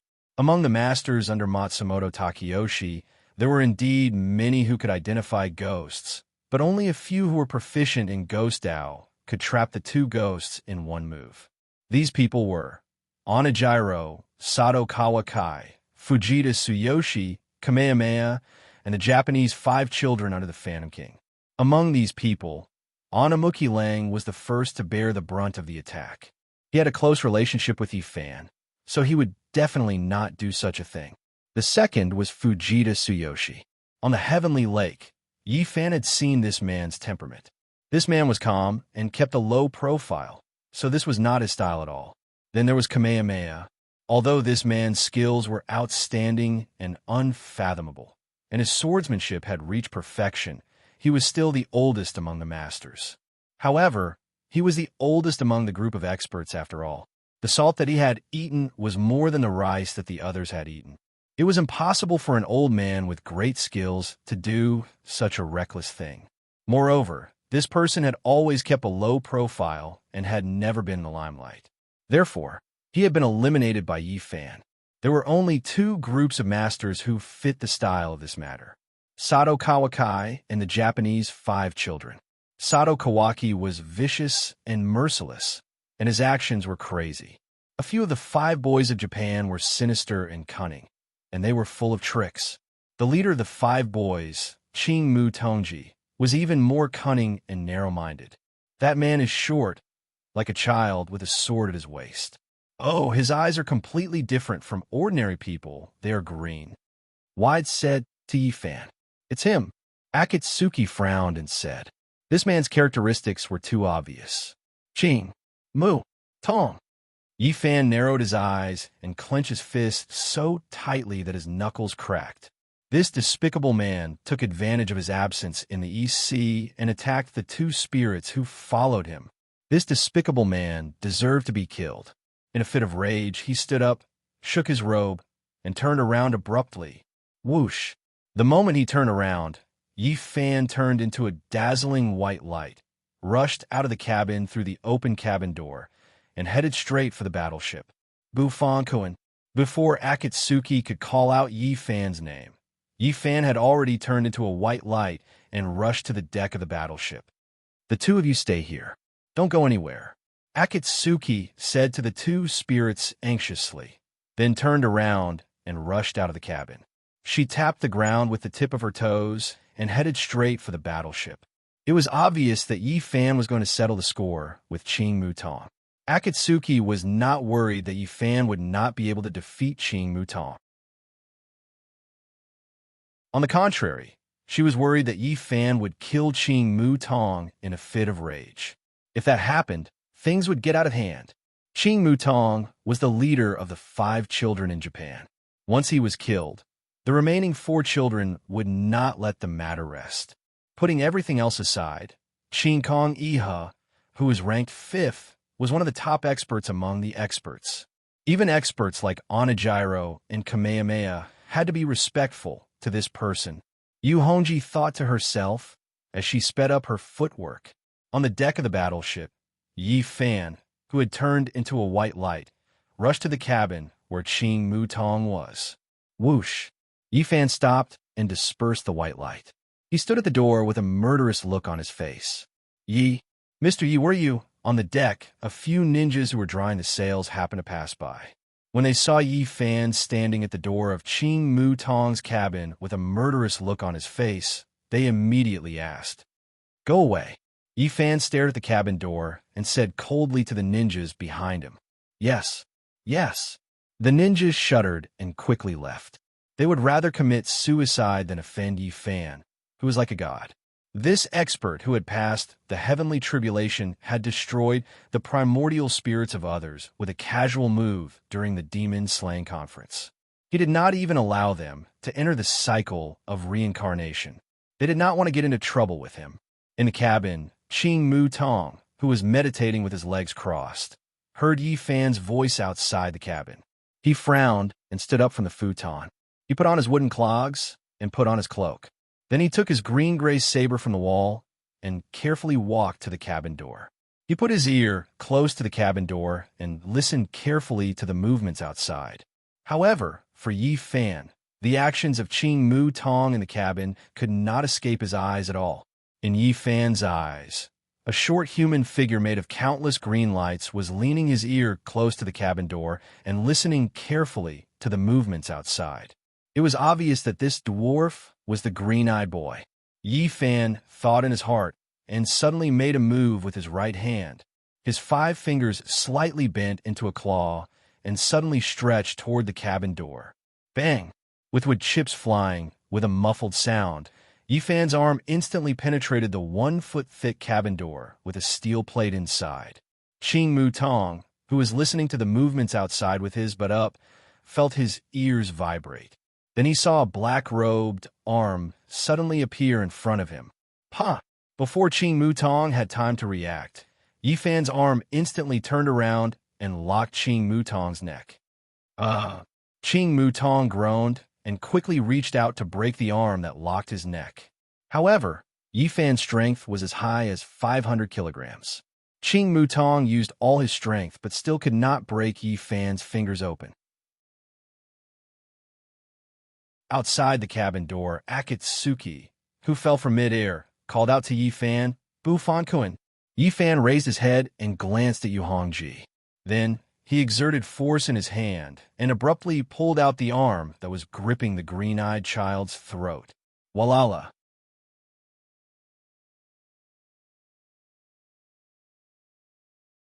Chapter 690. Ed. The blue-eyed boy, who was less than 5 feet tall, had his neck tightly gripped by Yi Fan. He was lifted into the air as he gave a painful groan. At this time, his childlike face had already turned the color of a pig's liver, and his blue eyes were bloodshot. He used both hands to pry open Yi Fan's fingers as he stomped on the ground. He could only exhale and not inhale. Yi Fan narrowed his eyes as he stared at the blue-eyed boy. His face was expressionless, and his eyes were ice-cold. He had heard Xiao Zhao say that this blue-eyed boy had barged into the Miao Stockade area and coveted the blue sorcerer's scripture from the Pear Blossom Palace. Moreover, he had fought with Jin Chan before. If it wasn't for Jin Chan, Xiao Zhao would have already been killed. When he first joined Matsumoto Takayoshi's camp, Yi Fan had always disliked this sinister dwarf. Only because of Matsumoto Takayoshi's face, he didn't cause trouble for him. That was good. He didn't walk the path to heaven and charged into the gates of hell. He had only left for a day, and this fellow actually dared to provoke him, bullying the 2 ghosts he had taken in. This could not be tolerated. Since this fellow had taken the initiative to come to him, he would settle the old and new debts together. When Yi Fan thought of this, he used more strength, and his fingers tightened. The blue-eyed boy's eyes rolled back as he struggled in pain. Lord Buffon, quickly stop. Akatsuki, who had charged to Yi Fan's side, anxiously called out to Yi Fan. Once the blue-eyed boy died, the 4 boys would not let this go. Putting aside the fact that the combined forces of the 4 children were no match for Yi Fan, if the green-eyed child were to die in Yi Fan's hands, his master, the Dongying Ghost King, would definitely not sit idly by. The Japanese Ghost King's cultivation was not something the experts on the warship could compare to. It said that the Japanese Ghost King's cultivation had reached a heaven-defying level. Even Xietian had to give him some respect. It could be seen just how high his cultivation was. If the Japanese Ghost King fought with Yi Fan, it was still unknown who would win. Yi Fan turned a deaf ear to Yu Hongji's advice. He continued to stare coldly at the struggling boy in his hand and continued to exert force with his 5 fingers. Lord Buffon, he is wrong, but he doesn't deserve death. Akatsuki saw the killing intent in Yi Fan's eyes and quickly advised, if you kill him, there will not be any benefits to save your wife. When Yi Fan heard this, he slowly turned his head to look at Yu Hongji. His eyes began to glow with a bloody light. Akatsuki's see-then eyes, Yi Fan's demonic nature began to stir. Lord Buffon, calm down. Akatsuki's voice softened as she advised, don't kill in vain. Her words had an effect. The blood-red glow in Yi Fan's eyes slowly faded. He turned his head and looked at the blue-eyed boy. Ka, ka. The blue-eyed boy's hands grabbed Yi Fan's arm as he struggled. Shwa. Yi Fan swung his right arm and exerted force in his hand, tossing the green-eyed boy away like he was throwing a little chick. The green-eyed boy's figure flew out of the warship like a cannonball. Then, he drew a beautiful arc in the air and fell heavily into the sea. Put on. The water splashed in all directions as giant ripples appeared on the surface of the sea. This insufferably arrogant and condescending green-eyed boy instantly became a drowned rat. Seeing that Yi Fan did not kill the blue-eyed boy, Akatsuki heaved a long sigh of relief. Yi Fan did not say a word as he turned around and walked slowly towards the stern of the ship, preparing to leave the warship and return to his own small boat. However, the wind would not stop. Just as Yi Fan turned around, a giant whirlpool formed on the surface of the sea behind Yi Fan, and the location of this whirlpool was exactly where the blue-eyed boy had fallen into the sea. Phew, phew. The whirlpool was 30 feet in size, and it was spinning nonstop. The few ninjas standing on the deck of the ship saw this situation, and their faces immediately changed as they quickly retreated. They felt a strong, murderous aura coming from the whirlpool. The stone in Akatsuki's heart had just been put down, but at this moment, it was lifted up again. She turned to look at the sea, and her face tightened as she frowned. She did not understand this blue-eyed boy at all. This blue-eyed boy was the head of the 5 boys under the Dongying Phantom King. He had a respected position in the Dongying martial arts world and was quite famous. Now that he had suffered such humiliation, how could he let it go so easily? Buzz, in the giant whirlpool on the surface of the sea, dozens of green lights shot out from the whirlpool, dazzling everyone's eyes. Yi Fan stopped in his tracks as his calm eyes narrowed again. This bastard was unrepentant and still wanted to retaliate. Swoosh, swoosh. As the sound of the cabin door sliding could be heard, the experts walked out from their respective cabins. The loud sound of the cabin door cracking and the sound of the blue-eyed boy falling into the sea had woken them up from their afternoon nap. It's noon. Can't you let us rest? Dressed in a blue robe and reeking of alcohol, Sato Kawaki yawned as he walked out from his cabin with sleepy eyes and said with dissatisfaction. His cabin was not far away from the blue-eyed boy's cabin. The loud noise made him, who had just fallen asleep, very angry. However, when he saw the severely distorted and broken cabin door of the green-eyed boy and the silver-haired, black-robed Yi Fan standing at the cabin door, Sato Kawara's expression froze. He also sobered up half of his drunkenness. Yi Fan and the blue-eyed boy had just exchanged blows. Sato Kawaki was shocked. He looked at the empty cabin of the blue-eyed boy, then looked at the giant whirlpool on the surface of the sea that was spinning nonstop and emitting green light. He understood everything. Obviously, the blue-eyed boy did not get the upper hand this time. Moreover, he was thrown into the sea by Yi Fan. At the same time, the other experts also understood what was going on.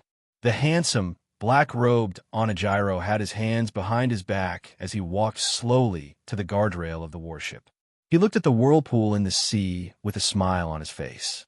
The white-robed, scholarly Chi Yao was leaning against the cabin door with his arms crossed as he watched the show with a smile on his face.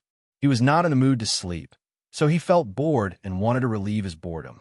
Bamboo Changqing, who was wearing a white ninja outfit, frowned when he saw the scene in front of him. Then he smiled and slowly walked to Onijiro's side. He leaned against the guardrail and turned his head to look at the whirlpool in the sea. Funakoshi Shinichi, who had short hair, was wearing a gray cloak and wooden clogs as he slowly walked out of the cabin. Funakoshi Shinichi's expression was calm as he looked at the scene in front of him. He stretched his body and moved his arms. This weather is not a good day to fight. Funakoshi Shinichi moved his arms and legs as he said, "That's right. This weather is best for drinking. What do you think, Mr. Funakoshi?"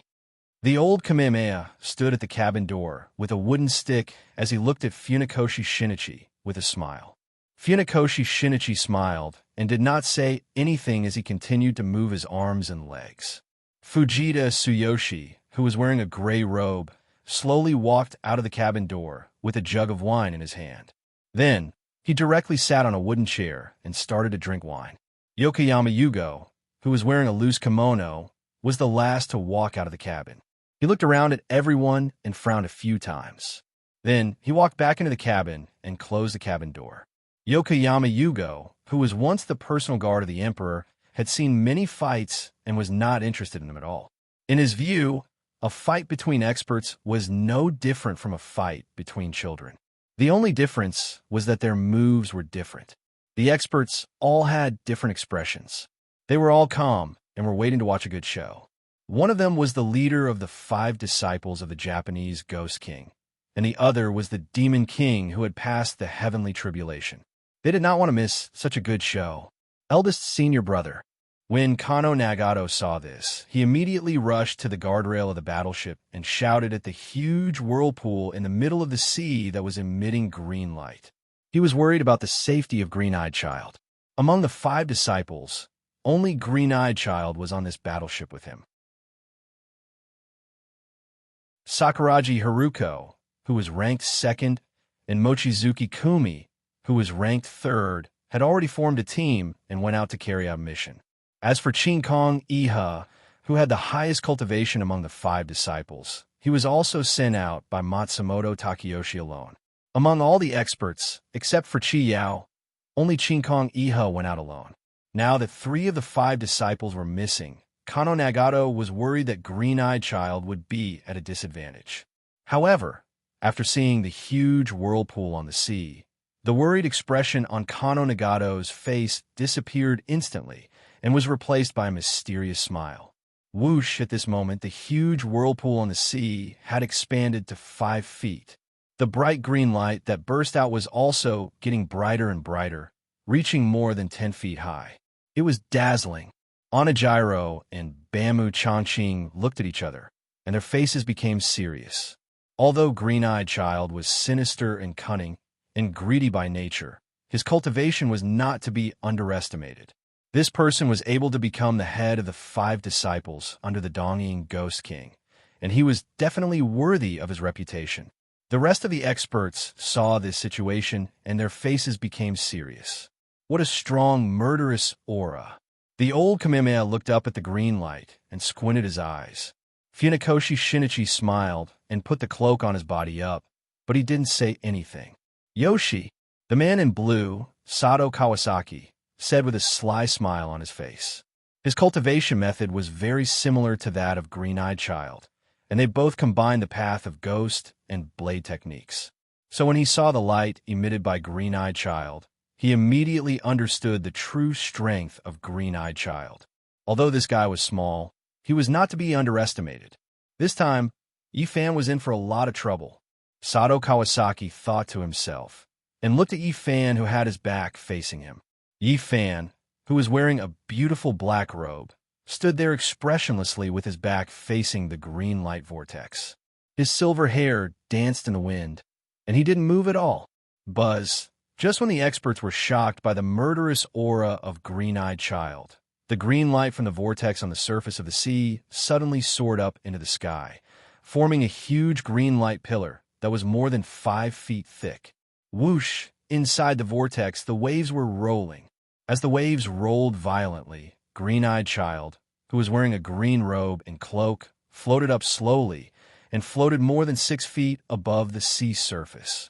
At this time, he was expressionless. His long hair danced in the wind, and his cloak was fluttering in the wind. His eyes were even more dazzling and bright. The bright light illuminated the entire deck with green light. Elder Senior Brother. After seeing the terrifying aura of Green-Eyed Child, Kato Nagato shouted excitedly. Green-Eyed Child looked at Kato Nagato, stretched out his left hand, and made a gesture for him to move aside. Kato Nagato nodded and moved aside excitedly.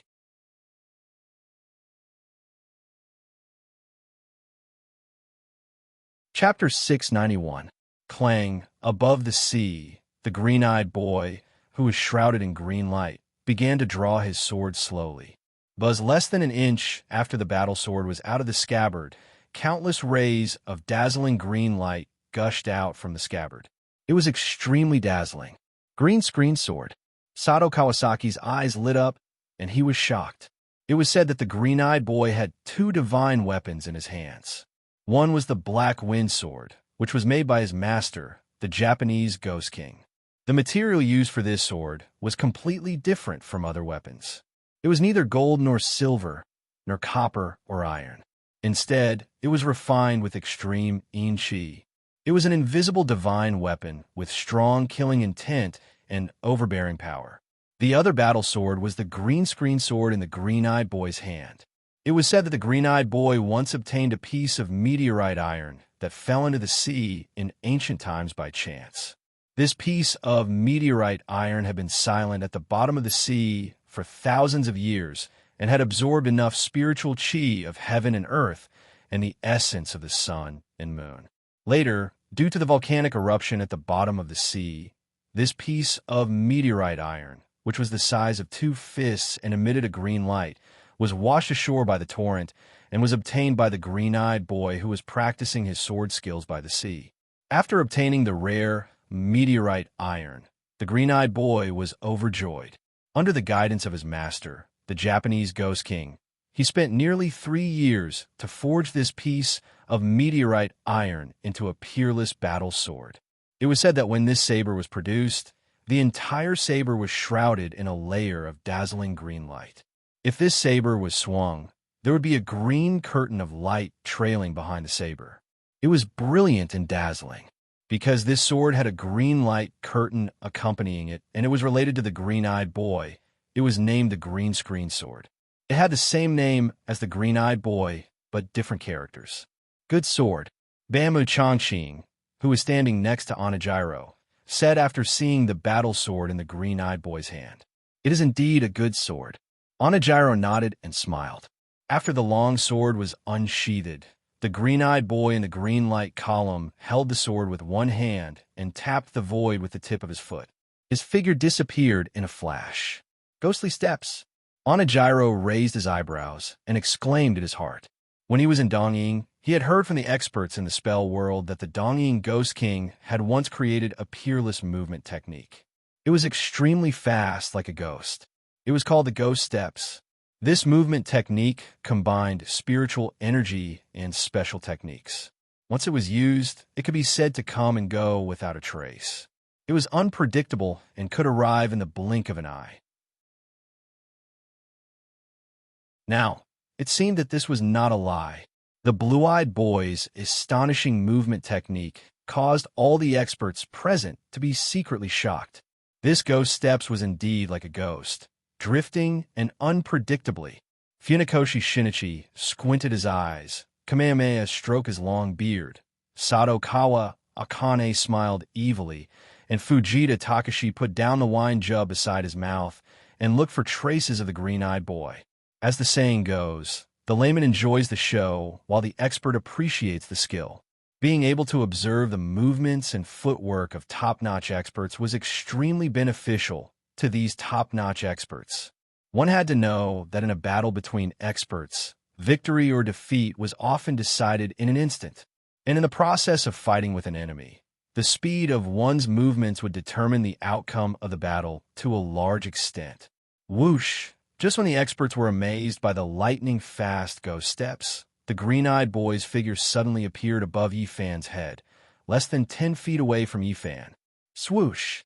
In midair, the green-eyed boy's eyes shone with a green light as he held the sword with both hands and slashed down at Yifan, who was standing on the deck below. Swoosh! As the green-eyed boy swung his sword rapidly, a dazzling green light screen appeared from above, like a green waterfall pouring down in torrents. Green screen slash. The fourth of the 5 disciples, Kato Nagato, exclaimed excitedly in his heart. The eldest Shixiang is indeed the eldest Shixiang. His moves are indeed different. The peerless movement technique Ghost Steps of Fleeting Wind Shadow The peerless speed and peerless saber technique green curtain slash. In addition to the excellent angle of attack, the three complemented each other perfectly. It was simply a perfect killing move. With this slash, the arrogant Yifan would definitely be split in half. With that thought in mind, Kato Nagato's face showed a hint of pride. This time, as long as he could kill Yifan in one hit, the eldest Shixiang status among the experts would skyrocket. By that time, not only the eldest Shixiang, the green-eyed boy, but also the four of them would be proud. Reincarnation of Eldritch, crossing the heavenly tribulation, king of the devil realm. Under the green screen slash, all of them were just a pile of minced meat. Bufon Kuin, watch out. At the moment when the green-eyed boy swung his sword, Akatsuki hurriedly shouted at Yifan. Swoosh! As soon as Akatsuki's voice trailed off, the green light screen slashed down on Yifan's head. Swoosh! In the blink of an eye, Yifan's shadow flashed and disappeared from his original spot. What? The blue-robed man, Kato Sato, could not believe what he saw in front of him. The slash was less than an inch away from the gigolo's head. How did this guy disappear in an instant? Kato Sato's eyes widened in horror. In his mind, the scene of him fighting with this gigolo in the cave suddenly appeared. At that time, this guy seemed to have changed into another person. His movement technique was so fast that it was unimaginable, far beyond his imagination. Now, that strange movement technique of his had appeared once again. Kato Sato thought. Seeing that Yifan had disappeared into thin air, the experts' faces changed.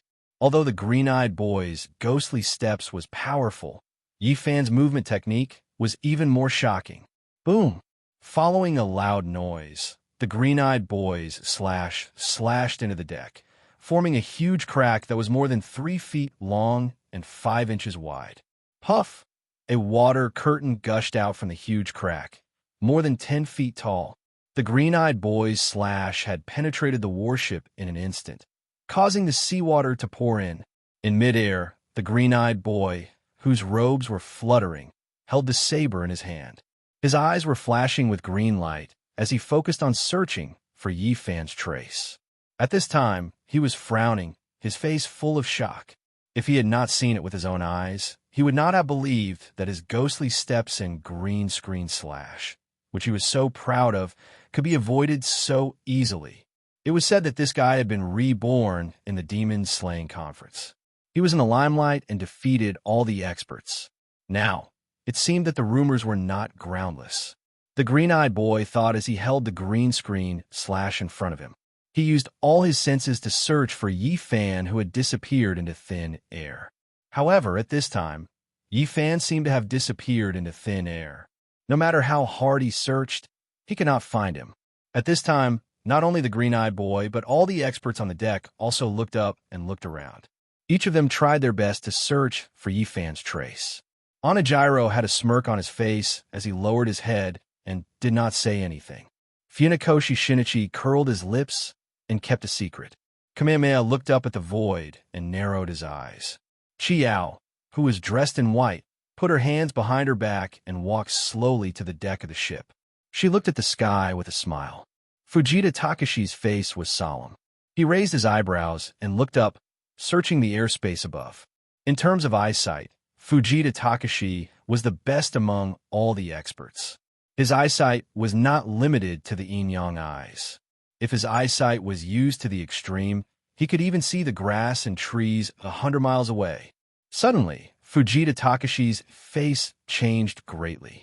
Yifan, who was dressed in a black robe, with a golden crown and silver hair, slowly appeared behind the green-eyed boy out of thin air. At this time, the green-eyed boy was still searching hard. Seeing Yifan suddenly appear, all the experts on the deck of the ship instantly narrowed their eyes. Yifan had been hiding behind the green-eyed boy all this time. However, they did not notice it at all.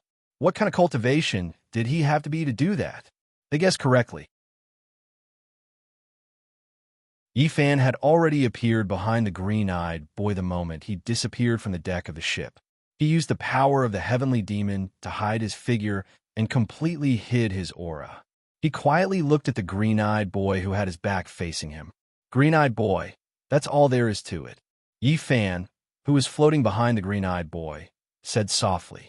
After hearing Yi Fan's voice, the green-eyed boy, who was looking down, suddenly raised his head. His eyes were full of shock. Yi Fan was right behind him. However, he did not know it all.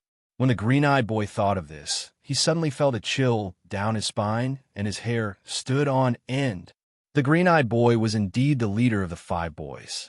In a critical situation, he was not flustered and did not panic. When he knew that Yi Fan was standing behind him, he suddenly turned around and swept his saber behind him. The saber followed the person, and the person turned with the saber. The green screen saber once again dragged out a dazzling green screen of saber, forming a huge green screen halo with the green-eyed boy as the center. With the body movement technique and the speed of the swing, the dazzling green screen saber instantly swung towards Yi Fan's neck. However, this time, Yi Fan did not dodge. When the saber was less than an inch away from his neck, Yi Fan quickly extended his right hand and used his thumb and index finger to lightly pinch the incoming saber. Clang! The dazzling green screen saber was instantly stopped by Yi Fan's pinch. Whoosh! The airflow created by the saber blew Yi Fan's silver hair gently. Baka! When the green-eyed boy saw that his saber was pinched by Yi Fan's 2 fingers, he immediately flew into a rage out of humiliation and scolded. He held the handle of the saber with both hands and suddenly exerted force, wanting to pull the saber back. However, Yi Fan's 2 fingers seemed to be embedded in the green screen saber. No matter how he tried to pull back, the saber did not move at all. Baka! Baka! The green-eyed boy's face turned red, and he could not stop cursing. When Yi Fan saw that the green-eyed boy was cursing, he immediately lifted his leg and kicked the green-eyed boy's chest. Bang! With Yi Fan's powerful kick, the green-eyed boy's saber instantly fell out of his hand and rapidly fell towards the deck of the battleship below. The speed of his fall was so fast that it was like a bullet that had just been fired. Boom! The green-eyed boy landed heavily on the battleship, creating a human shape on the deck. Ugh, ugh, the prideful green-eyed boy's mouth was bleeding. He struggled to stand up from the deck, but he did not succeed. Senior brother. When Kano saw that the green-eyed boy was defeated, he immediately ran over to help him. Go away. The green-eyed boy, whose mouth was full of blood, pushed Kano away and staggered to stand up. It's such a waste for you to use such a good saber, said Yi Fan, who was floating in midair as he casually threw the green screen saber in his hand. Clang!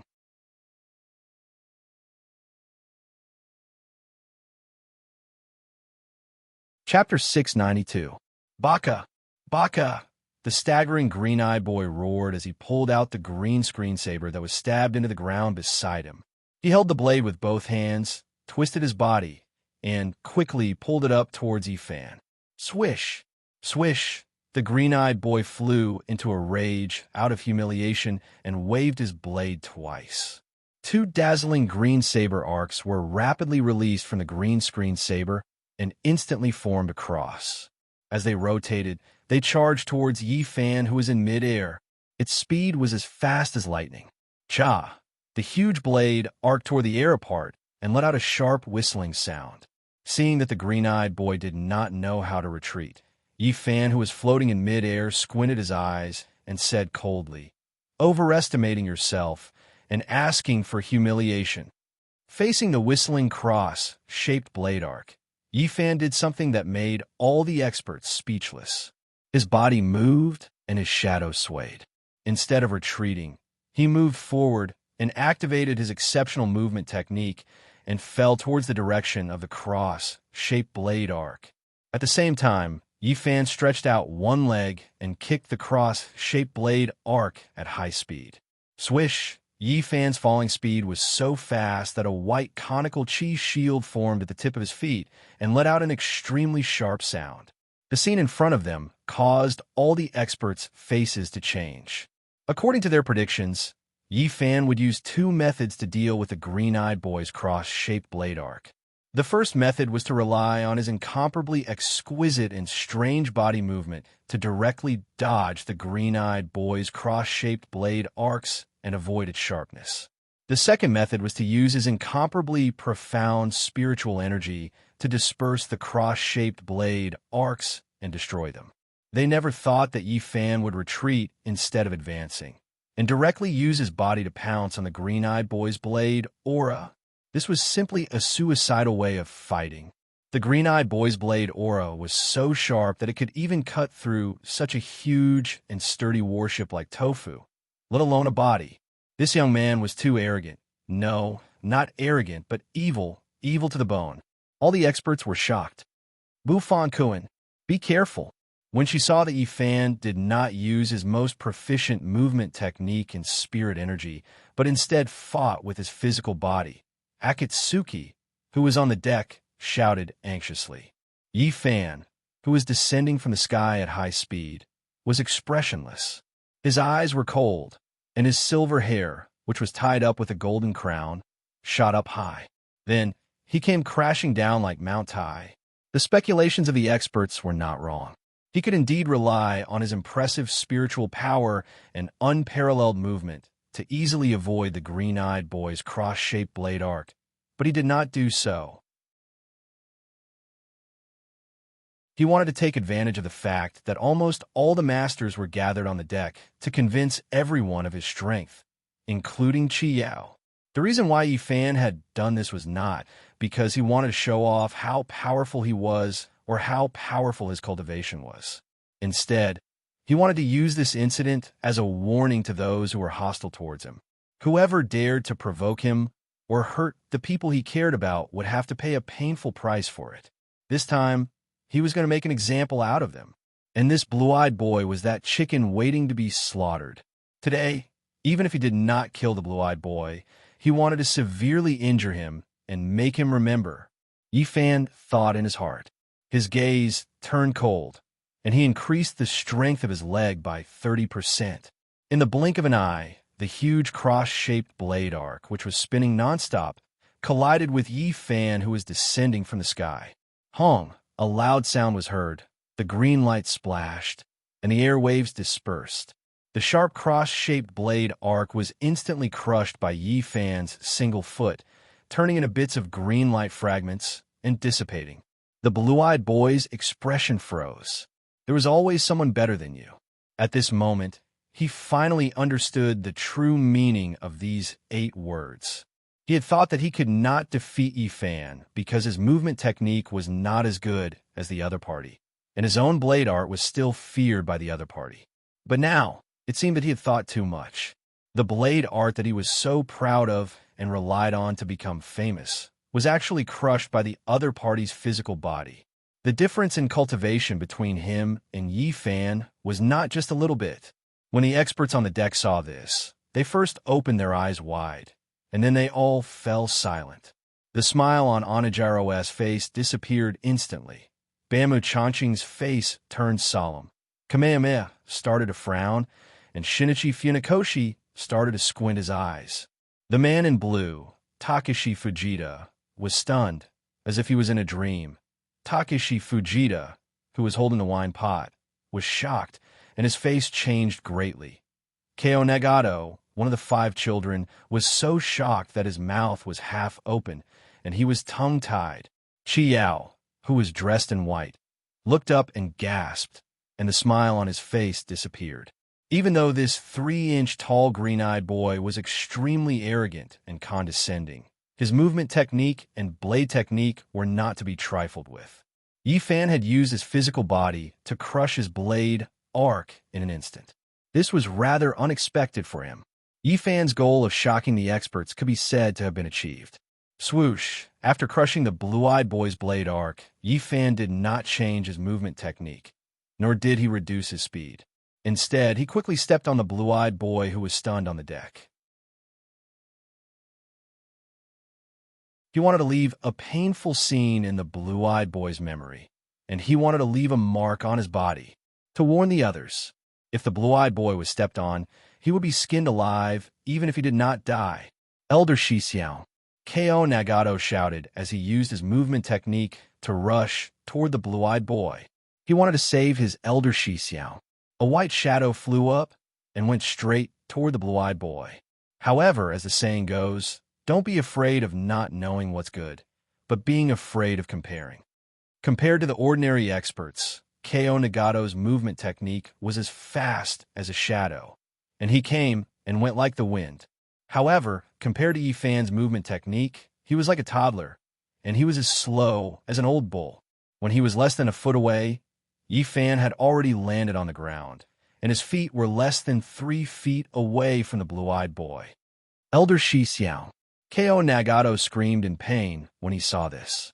Although the blue-eyed boy was cunning and cunning to others, he was completely selfless and sincere to the 4 of them. Now that he saw that his elder Shixiao was being toyed with by Chun Xiaobei, and there was nothing he could do to help, Ko Nagato was heartbroken. If his 5th brother, Qin Kong Iha, was here, they would not have to suffer such humiliation. The blue-eyed boy closed his eyes and waited for his death. He was the one who provoked Chun Xiaobei, and his cultivation was not as good as Qin Xiaobei's. He was ready to show his face, but he accidentally exposed his butt. Sifu, I'm sorry. I've embarrassed you. I'll take my leave first. The blue-eyed boy apologized to his master, the Dongying Phantom King. Swoosh! Just as the tip of Yifan's foot was less than a foot away from the blue-eyed boy's head, a resplendent white light suddenly appeared in front of the blue-eyed boy and shielded him behind it. In the dazzling white light, a young man in a white cloak stood there. The man looked majestic, his eyebrows were sharp, his eyes were sharp, his lips were red, and his teeth were white. He looked like Buffon, surrounded by spiritual chi and surrounded by white light. On the back of his fluttering white cloak, there was an elegant and crazily written word, Crane, written in black. After seeing this person, Kato Nagato's tears almost flowed out. This person was none other than the top warrior ranked 5th among the 5 children of Japan. He was ranked 1st in terms of combat power, an expert among experts, Kazuru Kayokata. 5th brother. Ko Nagato shouted for Qin Kong Iha as he flew. 5th brother is here. Elder Shixiao is saved. Step back. Within the white light, Kazuki Yoshimizu's cloak fluttered in the wind as he looked at Yifan, who was descending from the sky. He then said to Kato Nagato, who was rushing over. At first, Ko Nagato was stunned. Then, he suddenly realized what was going on. Just as he was activating his body technique, Yifan's single leg had already rushed in front of Kazuku Fairyland. Crane in the clear sky narrowed his eyes and suddenly struck out with his palm. The speed of his palm strike was as fast as lightning. Even Fujita Tsuyoshi, who was known for his eyesight, could only barely keep up with it. Boom! Yifan's foot and Qin Kong Iha's palm collided with each other, making a deafening sound. Whoosh! The violent blast of air blew a crane in the clear sky's cloak, which had the word crane written on it, up high in the air. It also fluttered Yifan's 8 treasures jade gauze brocade robe. Bang! At the moment when their hands and feet collided, the huge battleship sank by 5 feet. Swoosh! A translucent and formless shockwave spread out between the 2 of them at an extremely fast speed, and the shockwave dispersed in all directions. Kacha! The deck under Qin Kong Iha's feet cracked. Boom! The rapid sinking of the battleship caused the seawater around the battleship to surge up into the air. The impact of Yifan's fall was so strong that it could be seen. Plop! Plop! The ninjas on the battleship who were watching the battle were instantly shaken by the huge impact and fell to the ground, battered and exhausted. Even the experts displayed their abilities and steadied themselves. Whoosh! The seawater that had surged up into the air gradually fell back into the sea, creating huge ripples. The scene in front of them shocked them. They were shocked by Yifan's tyrannical strength, but they were also shocked by Crane in a clear sky's peerless cultivation. This person could block Yifan's fierce attack with one palm. His cultivation was unimaginably high. The experts were not the only ones who were shocked. Yifan was also shocked. This Kong Iha was indeed as Onijiro and Jinshan had said. He was at the peak of his cultivation. Mr. Iha, that was a good palm strike, Yi Fan said as he retracted his foot and slowly descended from the air. Mr. Yi, thank you for letting me win, Kong Iha said to Yi Fan with a smile as he retracted his right palm. What's wrong? Mr. Crane, do you want to stand up for him? Yi Fan, who had landed on both feet, asked Clear Sky Crane directly. His tone was calm, yet cold. Mr. Yi, please calm down, Kong Iha said to Yi Fan. Mr. Yi, what did my senior brother do wrong to make you so angry? Kong Iha's expression was calm. His tone was polite, but neither servile nor overbearing. You can ask your senior brother, Yi Fan said as he looked at the blue-eyed boy standing behind Kong Iha. His gaze was as sharp as a knife. I also want to know what happened that made you almost tear my worship apart. Matsumoto Takayoshi's voice came from behind Yi Fan. Matsumoto Takayoshi, who was wearing a large gray robe, accompanied by the white-clothed man, came to the front of the crowd with a gloomy face. When the experts saw Matsumoto Takayoshi come in person, they immediately bowed their heads to greet him. Mr. Matsumoto, Kong Iha nodded to Matsumoto Takayoshi. Matsumoto Takayoshi responded. What happened? Matsumoto Takayoshi first looked at Yi Fan, then looked at the blue-eyed boy and asked with a gloomy face.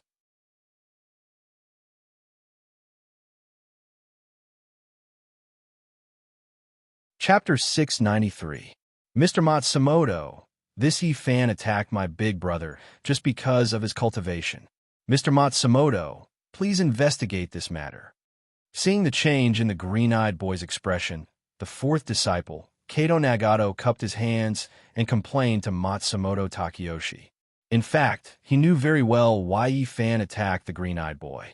When he and the green-eyed boy went out to carry out a mission and returned to the deck, he suddenly sensed two streams of extreme in-chi coming from the boat where Yi Fan was. These two streams of extreme in-chi were very different from the aura of ordinary ghosts. These two streams of extreme in-chi were extremely pure, but they were also filled with evil chi. It was extremely unusual. The two of them were the disciples of the Japanese Ghost King, so they were very sensitive to ghosts and otherworldly items. Therefore, after sensing these two streams of extreme in-chi, they both frowned. They had been disciples of the Japanese Ghost King for so many years, but they had never seen such pure in-chi. Kato Nagato wanted to check it out, but when he remembered that it was Yi Fan's territory, he immediately gave up the idea.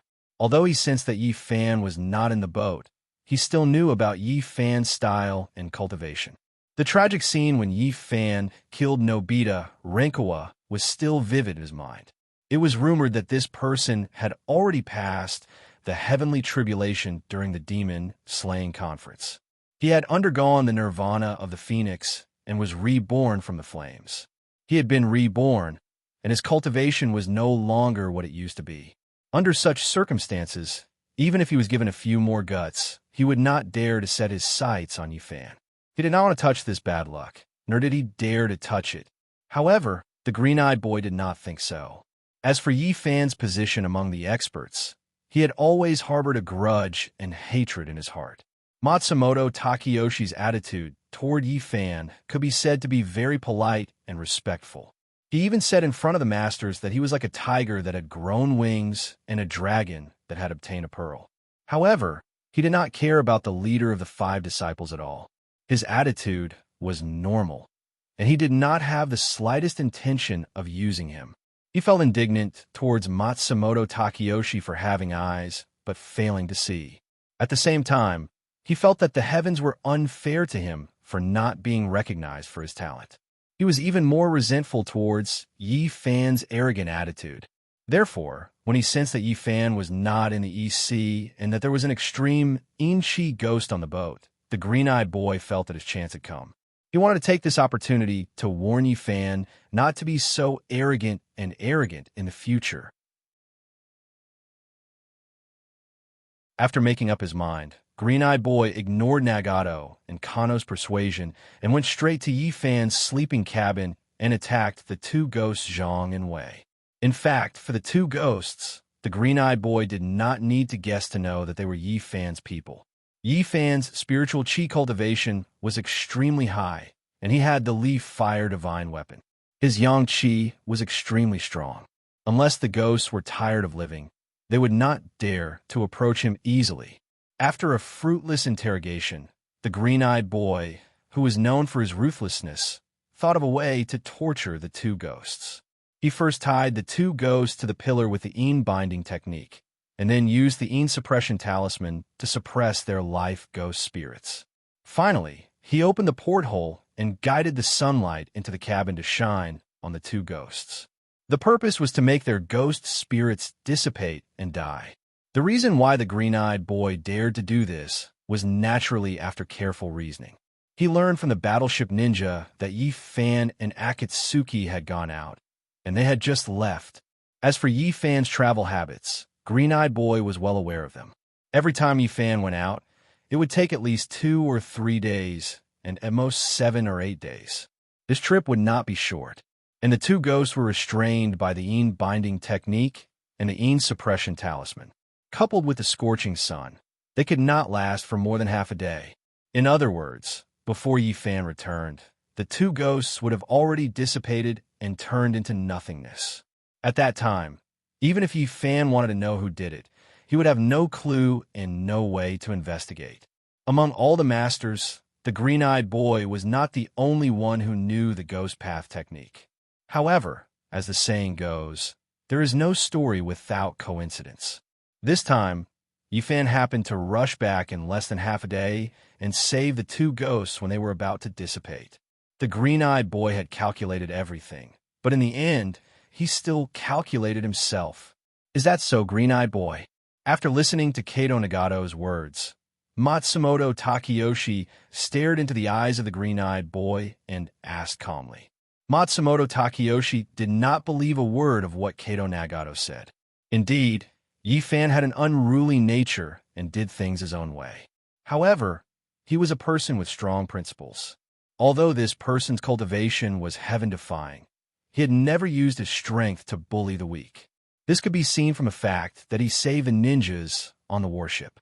When Yi Fan saved the ninja, the white-robed man, Yamada Shingo, happened to see this scene and told Matsumoto Takeyoshi about it. After Matsumoto Takeyoshi heard this, he was very emotional. Although he and Yi Fan were not on good terms, Matsumoto Takeyoshi admired Yi Fan and saw him in a new light. Whether a person was good or evil could be seen from how he treated those who were one level lower than him. To judge a person's character, it was often not based on his performance when he was poor and had no skills, but based on his performance when he was rich and had outstanding ability.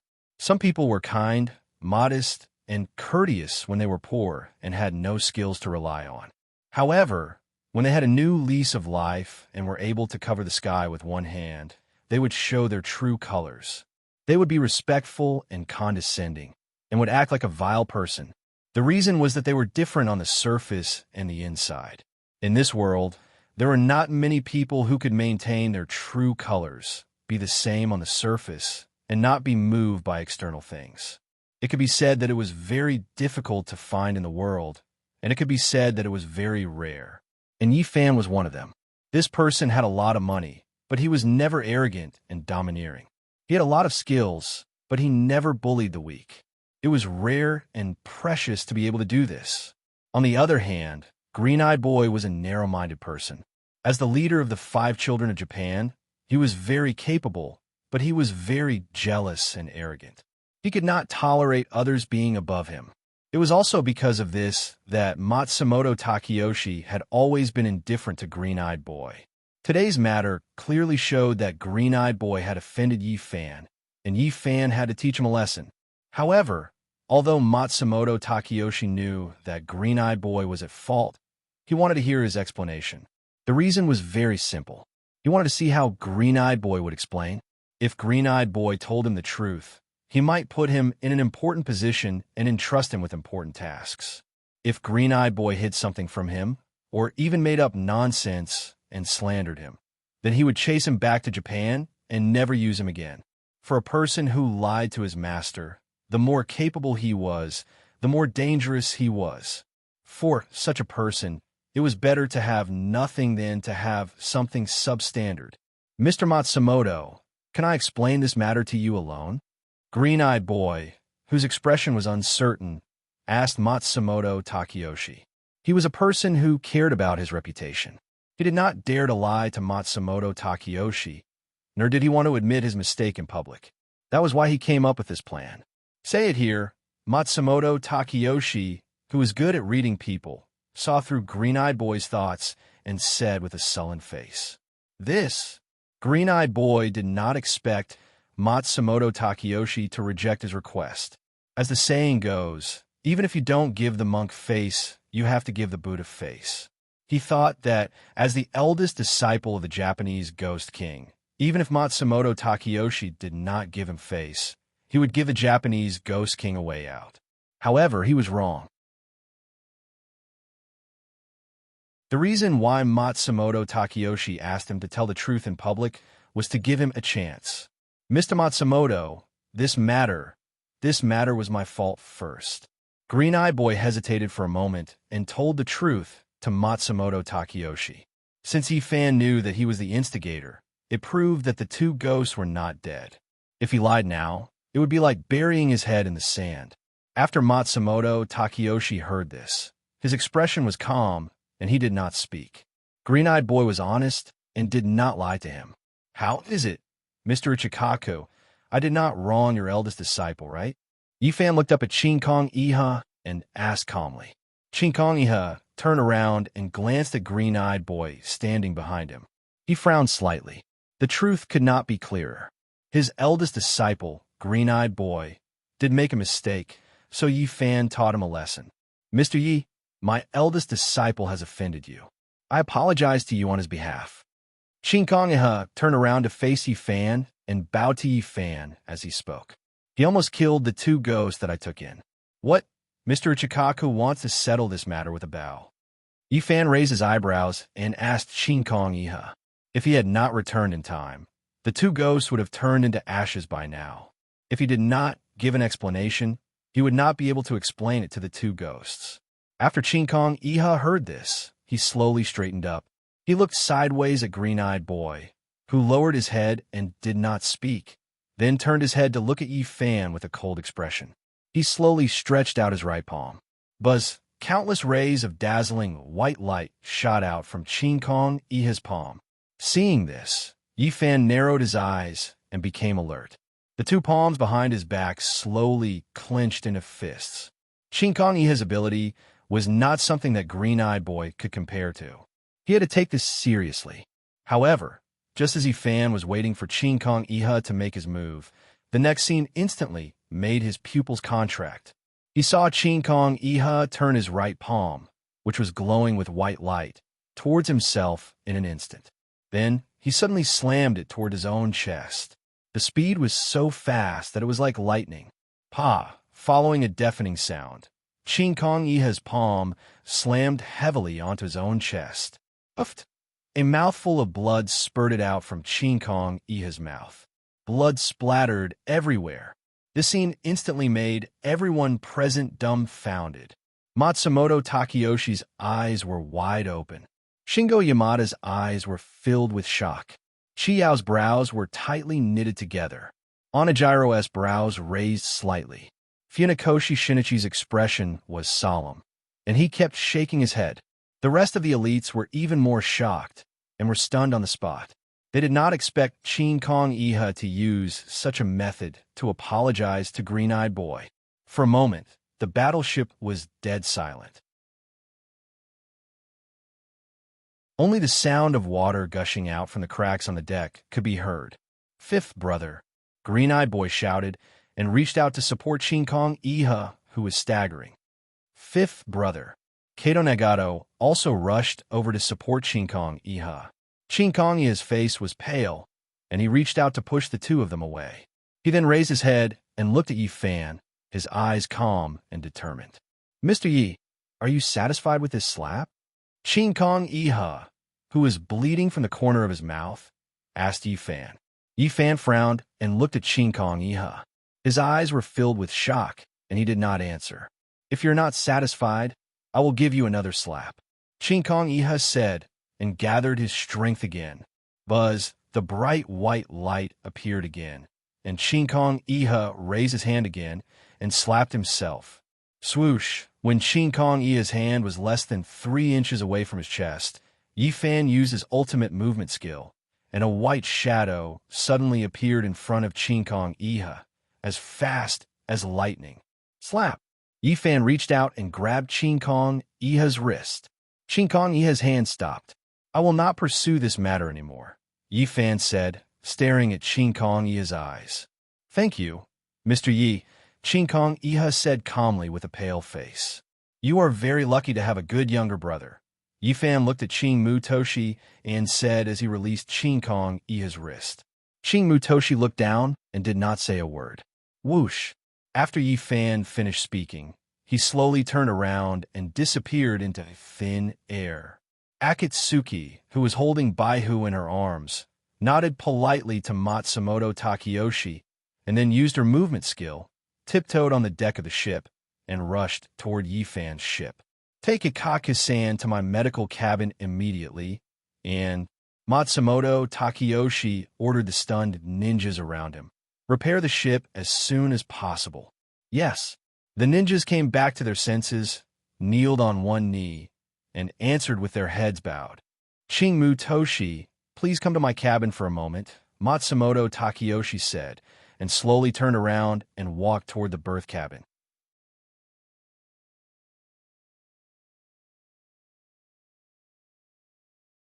Chapter 694. That's the whole story, Mr. Matsumoto. Inside the warship's cabin, the disheveled green-eyed boy lowered his head and said to Matsumoto Takeyoshi. Matsumoto Takeyoshi flew into a rage after listening to the green-eyed boy's explanation of the entire incident. "Baka, pa!" Matsumoto Takeyoshi slammed the wooden table in front of him as he spoke, causing the teacups on the tea tray to rattle. "Hi." The green-eyed boy lowered his head and said, "Even I have to be courteous to that Yifan. You actually dared to provoke him. Are you tired of living?" The enraged Matsumoto Takeyoshi stood up from the futon and walked up to the short green-eyed boy, shouting angrily. The green-eyed boy lowered his head even more. "You can die, but your death has to be worth it. Die on the battlefield. Don't be petty like a woman. Don't fight for fame and fortune over trivial matters. Do you understand?" Matsumoto Takeyoshi questioned green-eyed boy loudly. "Hi." The green-eyed boy frowned and answered with his head lowered. "In order to save your life, I almost lost one of my generals today." Matsumoto Takeyoshi gritted his teeth and roared at the green-eyed boy. The green-eyed boy lowered his head and was speechless. "Since you spoke the truth, I'll spare you today." Matsumoto Takeyoshi closed his eyes and took a deep breath. He said coldly, "If there's a next time, you know what I'll do." "Thank you, Mr. Matsumoto, for sparing my life." The green-eyed boy, who had cold sweat on his forehead, expressed his gratitude. "Go back and thank your 5th junior brother. If he hadn't arrived in time today and blocked Yifan, I'm afraid you will be worshipped by everyone now." Matsumoto Takeyoshi lowered his head and glanced at the green-eyed boy, saying coldly, he was telling the truth. The green-eyed boy was at fault for today's incident. If it wasn't for Qin Kong Iha's timely appearance, even if green-eyed boy didn't die, he would have lost 80% of his life. Not only that, as the leader, Matsumoto Takeyoshi must be fair in his rewards and punishments. He must keep his word and be fair. If Yifan held him responsible, he would punish green-eyed child severely even if he was unwilling. "Yes, Mr. Matsumoto." The blue-eyed boy wiped the cold sweat on his forehead and lowered his head. "Go and heal yourself," Matsumoto Takeyoshi said to green-eyed boy as he turned around. "Yes, I'll take my leave." The green-eyed boy turned around and walked out of the cabin door. "Useless thing, you can't accomplish anything, but you're good at spoiling things." After the green-eyed boy left, the frowning Matsumoto Takeyoshi shook his robe and sat on the futon again, cursing in a low voice. This person is narrow-minded and narrow-minded. He won't be able to take on important tasks in the future. The man in white standing behind Matsumoto Takeyoshi said, "He's so small. How big can his heart be?" Matsumoto Takeyoshi scoffed as he picked up the teapot and poured himself a cup of tea. "I didn't expect Sir to spare him this time," the man in white said. According to Matsumoto Takeyoshi's temper, there was only one ending for people who committed such a crime: death. "Do you think that Shinkanya's palm was just for Yi Fan to see?" Matsumoto Takeyoshi said as he picked up the teacup and took a sip. The man in white frowned and seemed to understand something. "That palm was for both Yi Fan and me." Matsumoto Takeyoshi put down the teacup and said, "Shinkong Iha knows Yi Fan's unruly character, and he also knows my temperament. That's why he seriously injured himself and saved his senior from the two of us." The man in white suddenly understood and nodded slowly. "With Shinkong Iha injured, I'm afraid the task assigned to him will have to be changed," Matsumoto Takeyoshi said with a frown. "Who does Sir want to take over this matter?" The man in white asked. "What do you suggest?" Matsumoto Takeyoshi asked the man in white. "This is not a trivial matter. Among the masters, there are only 4 people who have the ability and are suitable for this task besides Shinkong Iha." The man in white said, "Onijiro, Funakoshi Shinichi, Fujita Takashi, and Kamehameha. The 4 of them do have the ability, but they are not the best candidates." Matsumoto Takeyoshi said, "Not the best candidates?" The man in white frowned and asked Matsumoto Takeyoshi, "This is a serious matter. We have to make sure that nothing goes wrong. If we were to choose from among them, I would need at least 4 of them before I can be at ease," Matsumoto Takeyoshi said. "But once all of them are sent out, our strength here will be greatly reduced." Hearing Matsumoto Takeyoshi's words, the man in white nodded slowly. Matsumoto Takeyoshi was right. Although there were more than a dozen masters on the warship, most of them were only temporarily resting on the warship. In less than 3 days, at least 4 or 5 masters would have to go out to perform tasks. If the 4 people he mentioned were all sent out, there would only be 3 or 4 masters left on the warship. This number was too small. In addition, Shinkong Iha was seriously injured at this time. The man in green had not recovered his cultivation, and Yi Fan had the exclusive right to go out at any time. If he left, Akatsuki would have to go with him. In that case, the combat power on the warship would be almost gone. Once something happened, even self-protection would be a problem. "Then, master, you mean?" the man in white asked Matsumoto Takeyoshi. "Send a message to Sakuraji Haruko and Mochizuki Hisumi, who are on a mission in Yangzhou. Tell them to rush back to the warship within 2 days," Matsumoto Takeyoshi said calmly. "In addition, postpone the departure of Sato Kawachi and Yokoyama Yugo for 2 days. Then, the candidates for that task." The man in white asked Matsumoto Takeyoshi. "No more than 3 people." Matsumoto Takeyoshi picked up his teacup and said, "But these 3 people must be masters. I think master must have a suitable candidate," the man in white said to Matsumoto Takeyoshi. "Bama Chongqing, Kamehameha, and Yi Fan." Matsumoto Takeyoshi took a sip of tea and said the names of the 3 people. Yi Fan. When a man in white heard Yi Fan's name on the list, he immediately frowned and asked, "Master, you want him to go too? He has now passed the heavenly tribulation, and his strength is not what it used to be. He is famous in the world, and he is the king of the devil world. With him, it is not impossible to defeat the enemy without a fight," Matsumoto Takeyoshi said indifferently as he put down his teacup. "But master just said that this matter is of great importance, and no mistakes can be made." The man in white frowned and said to Matsumoto Takeyoshi, "If we send him, I am worried that this matter will cause problems." "Don't worry, Yamada-kun, I know what to do." Matsumoto Takeyoshi smiled mysteriously and said, Inside the cabin, the silver-haired, black-robed Yi Fan sat on a futon, frowning and drinking wine. He had originally gone to deal with Qing Mu Boy and demand an explanation for the 2 ghosts. In the end, Qingmu Boy was fine, but Qingkong Iha was seriously injured. This made Yi Fan a little vexed, as if he was the one who had hit Qingkong Iha. Akatsuki, who was sitting opposite Yi Fan, held a wine pot and quietly accompanied Yi Fan. From time to time, she would pour wine for Yi Fan. She knew that Yi Fan was unhappy and was drowning his sorrows with wine, so she did not say anything to dissuade Yi Fan. And when a man was drinking, what he hated the most was being disturbed. After drinking 7 or 8 cups of strong wine in a row, Yi Fan suddenly slammed the cup on the table and did not drink anymore. "Where's Zhang Gong, Wide?" Yi Fan, who reeked of alcohol, asked in a low voice. Whoosh! The two ghosts Zhang and Wei appeared out of thin air and knelt in front of Yi Fan. The two ghosts had seen the scene on the battleship clearly, and they knew exactly what was going on. The two ghosts never thought that Yi Fan would be so ruthless to that dwarf expert for the two of them. He wanted justice. Ever since they were born, no one had ever stood up for the two of them. Yi Fan's action moved the two ghosts, but they sighed. At this time, the two ghosts' fear of Yi Fan had already turned into respect that came from the bottom of their hearts. If it weren't for the fact that the ghost cries were too unpleasant, they would have hugged each other and cried. "Zhang Gong, Wide," Yi Fan said to the two ghosts kneeling in front of him. "The little ghosts are here." The two ghosts answered in unison. "This time, the two of you would rather die than submit. I am very pleased with your loyalty."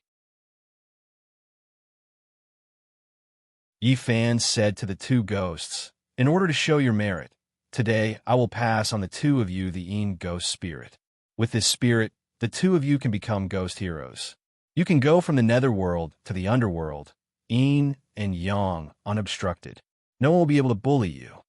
When the two ghosts heard this, they almost couldn't believe their ears. Go from the netherworld to the underworld, Een and Yang, unobstructed, become ghost heroes. For the Een ghosts, these words were more desirable than being reborn as a human. "Thank you, mister, for your kindness." The two ghosts thanked Yi Fan and kowtowed nonstop. "After the two of you obtain this cultivation, you must not bully others and show off in front of others. Otherwise, I will kill you." Yi Fan warned the two ghosts. "We will follow Mister's orders." The two ghosts bowed to Yi Fan again and prostrated themselves on the ground. "The two of you come forward. I will pass on the spiritual energy to you and continue your cultivation." Yi Fan said to the two ghosts. "Yes." The two ghosts answered in unison. They knelt in front of Yi Fan and lowered their heads. Yi Fan took out the Yin Yang ghost seal that was burning with ghost spirits. When the seal was taken out, it was dazzling and the whole room was filled with light. Yi Fan held the Yin Yang ghost seal in his hand and pressed it against Zhang Gong's forehead.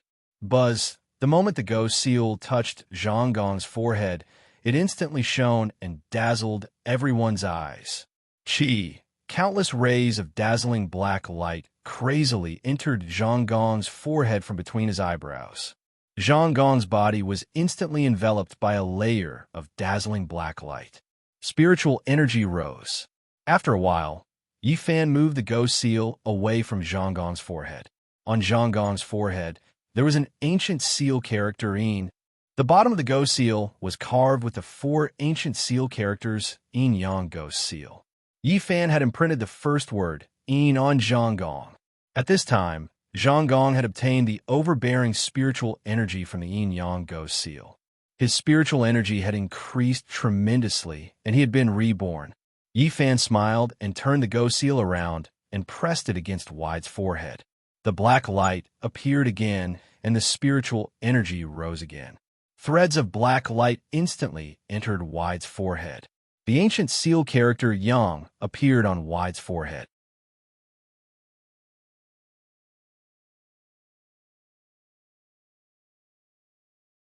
Chapter 695. Mister, you have given us a new lease of life. We are willing to do our best and repay you with our lives.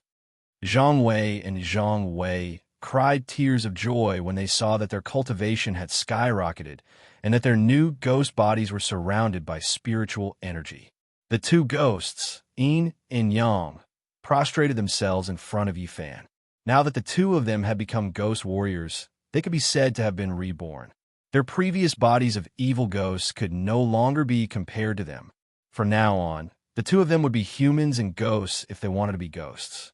They would go from the netherworld to the netherworld, intertwining with yin and yang. They would no longer be afraid of being scorched by the sun. They could be said to be the freest bodies in the world. When they committed evil deeds everywhere, Yifan disregarded their former enmity and took them in by his side, teaching them attentively. When they were bullied by others, Yifan would directly beat them up without hesitation. When they lacked spirit energy, Yifan would directly bestow them with tyrannical ghost spirits, directly raising their cultivation to the ghost mighty realm. Every single one of Yifan's actions shook the two ghosts' hearts. At this moment, the two ghosts had already regarded Yifan as their new parent. They were loyal to him. "You have already died once. Don't repay me with your lives again," Yifan said to the two ghosts with a smile. "If you die again, you will turn into ashes. Get up." The two ghosts wiped their tears and stood up from the ground. After the two ghosts got up, Yifan nodded with satisfaction. At this moment, the previous Yin Qi on the two ghosts had disappeared without a trace. It seemed that the two ghosts had no more resentment in their hearts. Kindness had been born, so there was no more Yin Qi and resentment. "You two brothers already have spiritual energy. I will give you a good appearance so that you won't scare the people when you walk in the world in the future," Yifan said as he activated the power of the heavenly demon and waved his sleeves at the two ghosts standing in front of him. Whoosh! After Yifan waved his sleeves, the two ghosts suddenly turned around 3 times on the spot, and red light flashed around them. When the red light dissipated, the two ghosts who stopped moving were dumbfounded. They were completely shocked by the other party's appearance. At this time, Zhang Gong was wearing a white jade robe with an emerald belt around his waist. His face was refined, his appearance was dignified, and his figure was slender. He exuded a scholarly aura, just like a scholar who had read a lot of books. He no longer had the slanted eyes, curved eyebrows, sharp mouth, and monkey cheeks from before. Then he looked at Wide. He was wearing a green jade robe with a white jade belt around his waist. His face was handsome, and his figure was tall and straight. He looked like a valiant bouffon. He was extremely majestic, like a general who was about to go to war. He no longer looked like the burly man with a leopard head and round eyes. When the two ghosts saw this, they were overjoyed. They looked at each other and touched each other like children. You look much better than before," Yifan said with a smile as he looked at the two new ghosts. "Thank you for your kindness." The two ghosts expressed their gratitude and knelt on the ground again to kowtow to Yifan. "This is just a smokescreen. It is not your real appearance," Yifan said to the two ghosts kneeling in front of him. As the saying goes, one's appearance is born from one's heart. As long as you turn over a new leaf and accumulate merits, your appearance will naturally change. From today onwards, you two brothers will recite the Tao Te Ching 3 times a day and recite the Heart Sutra 108 times. Sincerely repent for the sins of killing in the past. Do you hear me? "Yes, sir," the two ghosts said in unison. "When I don't need you to do anything, you will attach yourself to this yin-yang ghost seal. Repent for your sins, cultivate yin, and refine spirits. Do not slack off," Yifan said. "Yes, sir," the two ghosts replied. "Come in." Yifan held the yin-yang ghost seal in his hand and said, "If there's anything, I'll inform you." The two ghosts respectfully kowtowed to Yifan 3 times. Then, they turned into 2 dazzling black lights and flew into the yin-yang ghost seal in Yifan's hand. Whoosh! Just as Yifan put away the yin-yang ghost seal, the sound of a figure landing outside the door came from outside. Yifan had already recognized the person from his aura and footwork. This person was the ninja who was proficient in Chinese and was in charge of supplying supplies to Yifan's small boat, Ishii. "Knock, knock, knock." Ishii gently knocked on the door. "What is it?" Yifan asked calmly. "Mr. Yi, Mr. Matsumoto invites you over." Ishii's voice came from outside the cabin. "Got it," Yifan replied with a frown. "Yes, Ishii will take his leave." Ishii said respectfully outside the cabin. He tapped the deck with the tip of his foot and flew toward the warship. Matsumoto Takeyoshi asked you over at this time. Could it be because of what happened just now? Akatsuki frowned and asked Yi Fan. She had her reasons for thinking so. She and Yi Fan were partners. If Matsumoto Takeyoshi had a new mission, it was impossible for him not to inform her. Who cares? We'll know when we get there. Yi Fan stood up from a futon and said, You and Xiao Zhao stay here. I'll be right back. Okay. Akatsuki nodded in response. Yi Fan put on his shoes and instantly disappeared from where he was standing. Whoosh! In the blink of an eye, Yi Fan's figure appeared at the bow of the warship once again. On the deck in the distance, more than a dozen ninjas were using molten iron to cast the cracks caused by the blue-eyed boy's blade energy. Chi! The hot, red molten iron poured into the more than 3 feet long crack, making a sizzling sound and emitting smoke. Yi Fan walked toward Matsumoto Takeyoshi's cabin with his hands behind his back. Yi, Mr. Yi, a sharp-eyed ninja, saw Yi Fan and immediately put down the tools in his hand and respectfully bowed to Yi Fan. Mr. Yi, the ninjas stopped their work and saluted Yi Fan. You do what you need to do. There's no need to be so polite. Yi Fan said faintly and floated past without stopping. When they passed by the green-eyed boy's cabin, Yi Fan glanced sideways at him. At this time, the broken and distorted cabin door has been carried away, and several ninjas were installing a new cabin door for Ama Datoshi. The disheveled blue-eyed boy was sitting cross-legged on the wooden couch, healing his injuries. Greetings, Mr. After seeing Yi Fan, the ninjas installing the cabin door bowed to Yi Fan. After the blue-eyed boy heard the voice, he opened his eyes and looked at Yi Fan.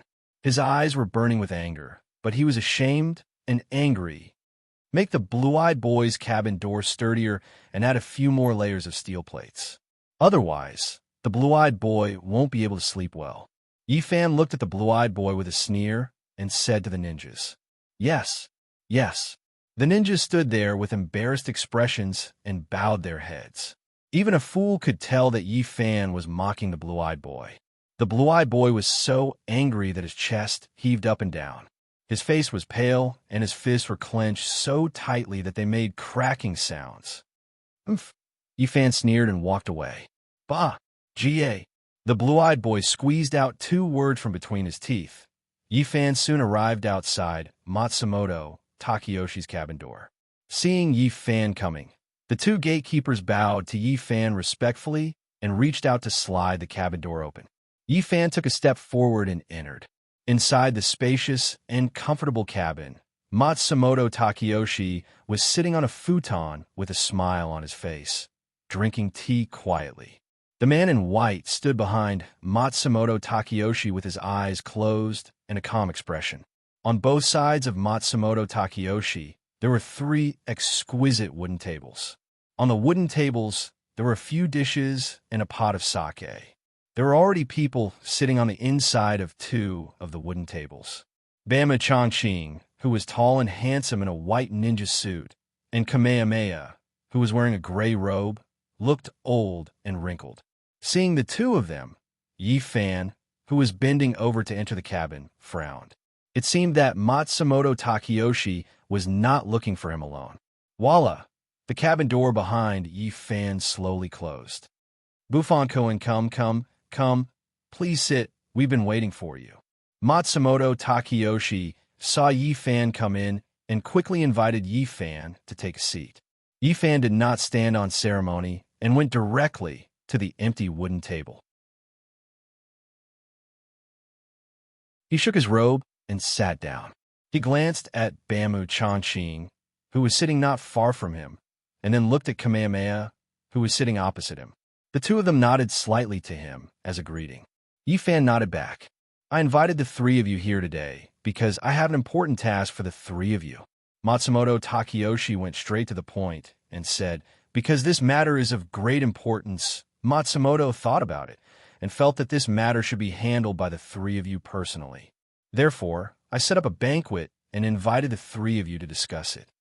As soon as Matsumoto Takeyoshi said this, Bama Chongqing and Kamehameha's expressions suddenly became serious.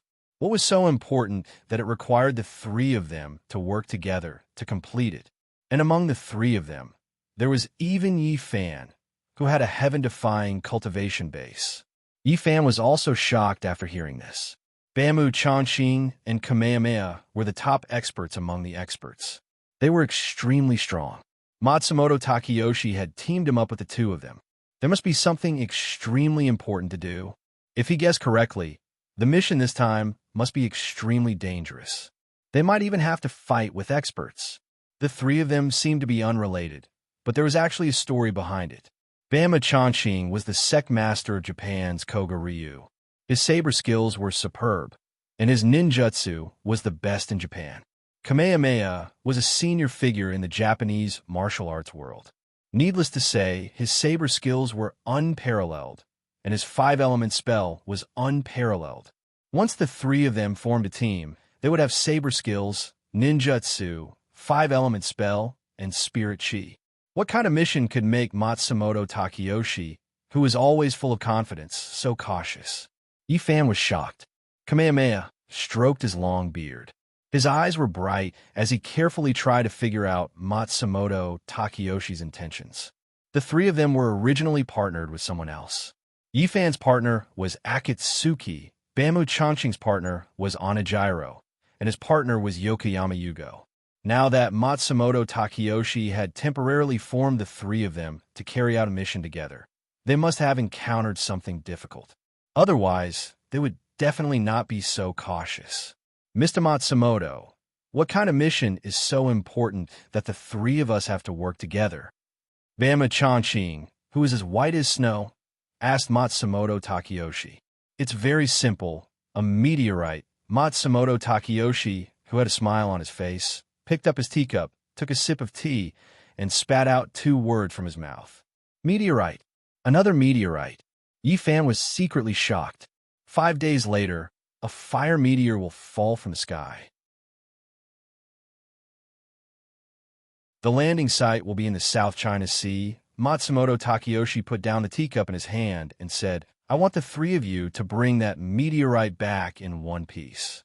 You're tuning in to the Warrior Lore YouTube channel. Don't forget to subscribe and join us on this journey to catch the most captivating stories.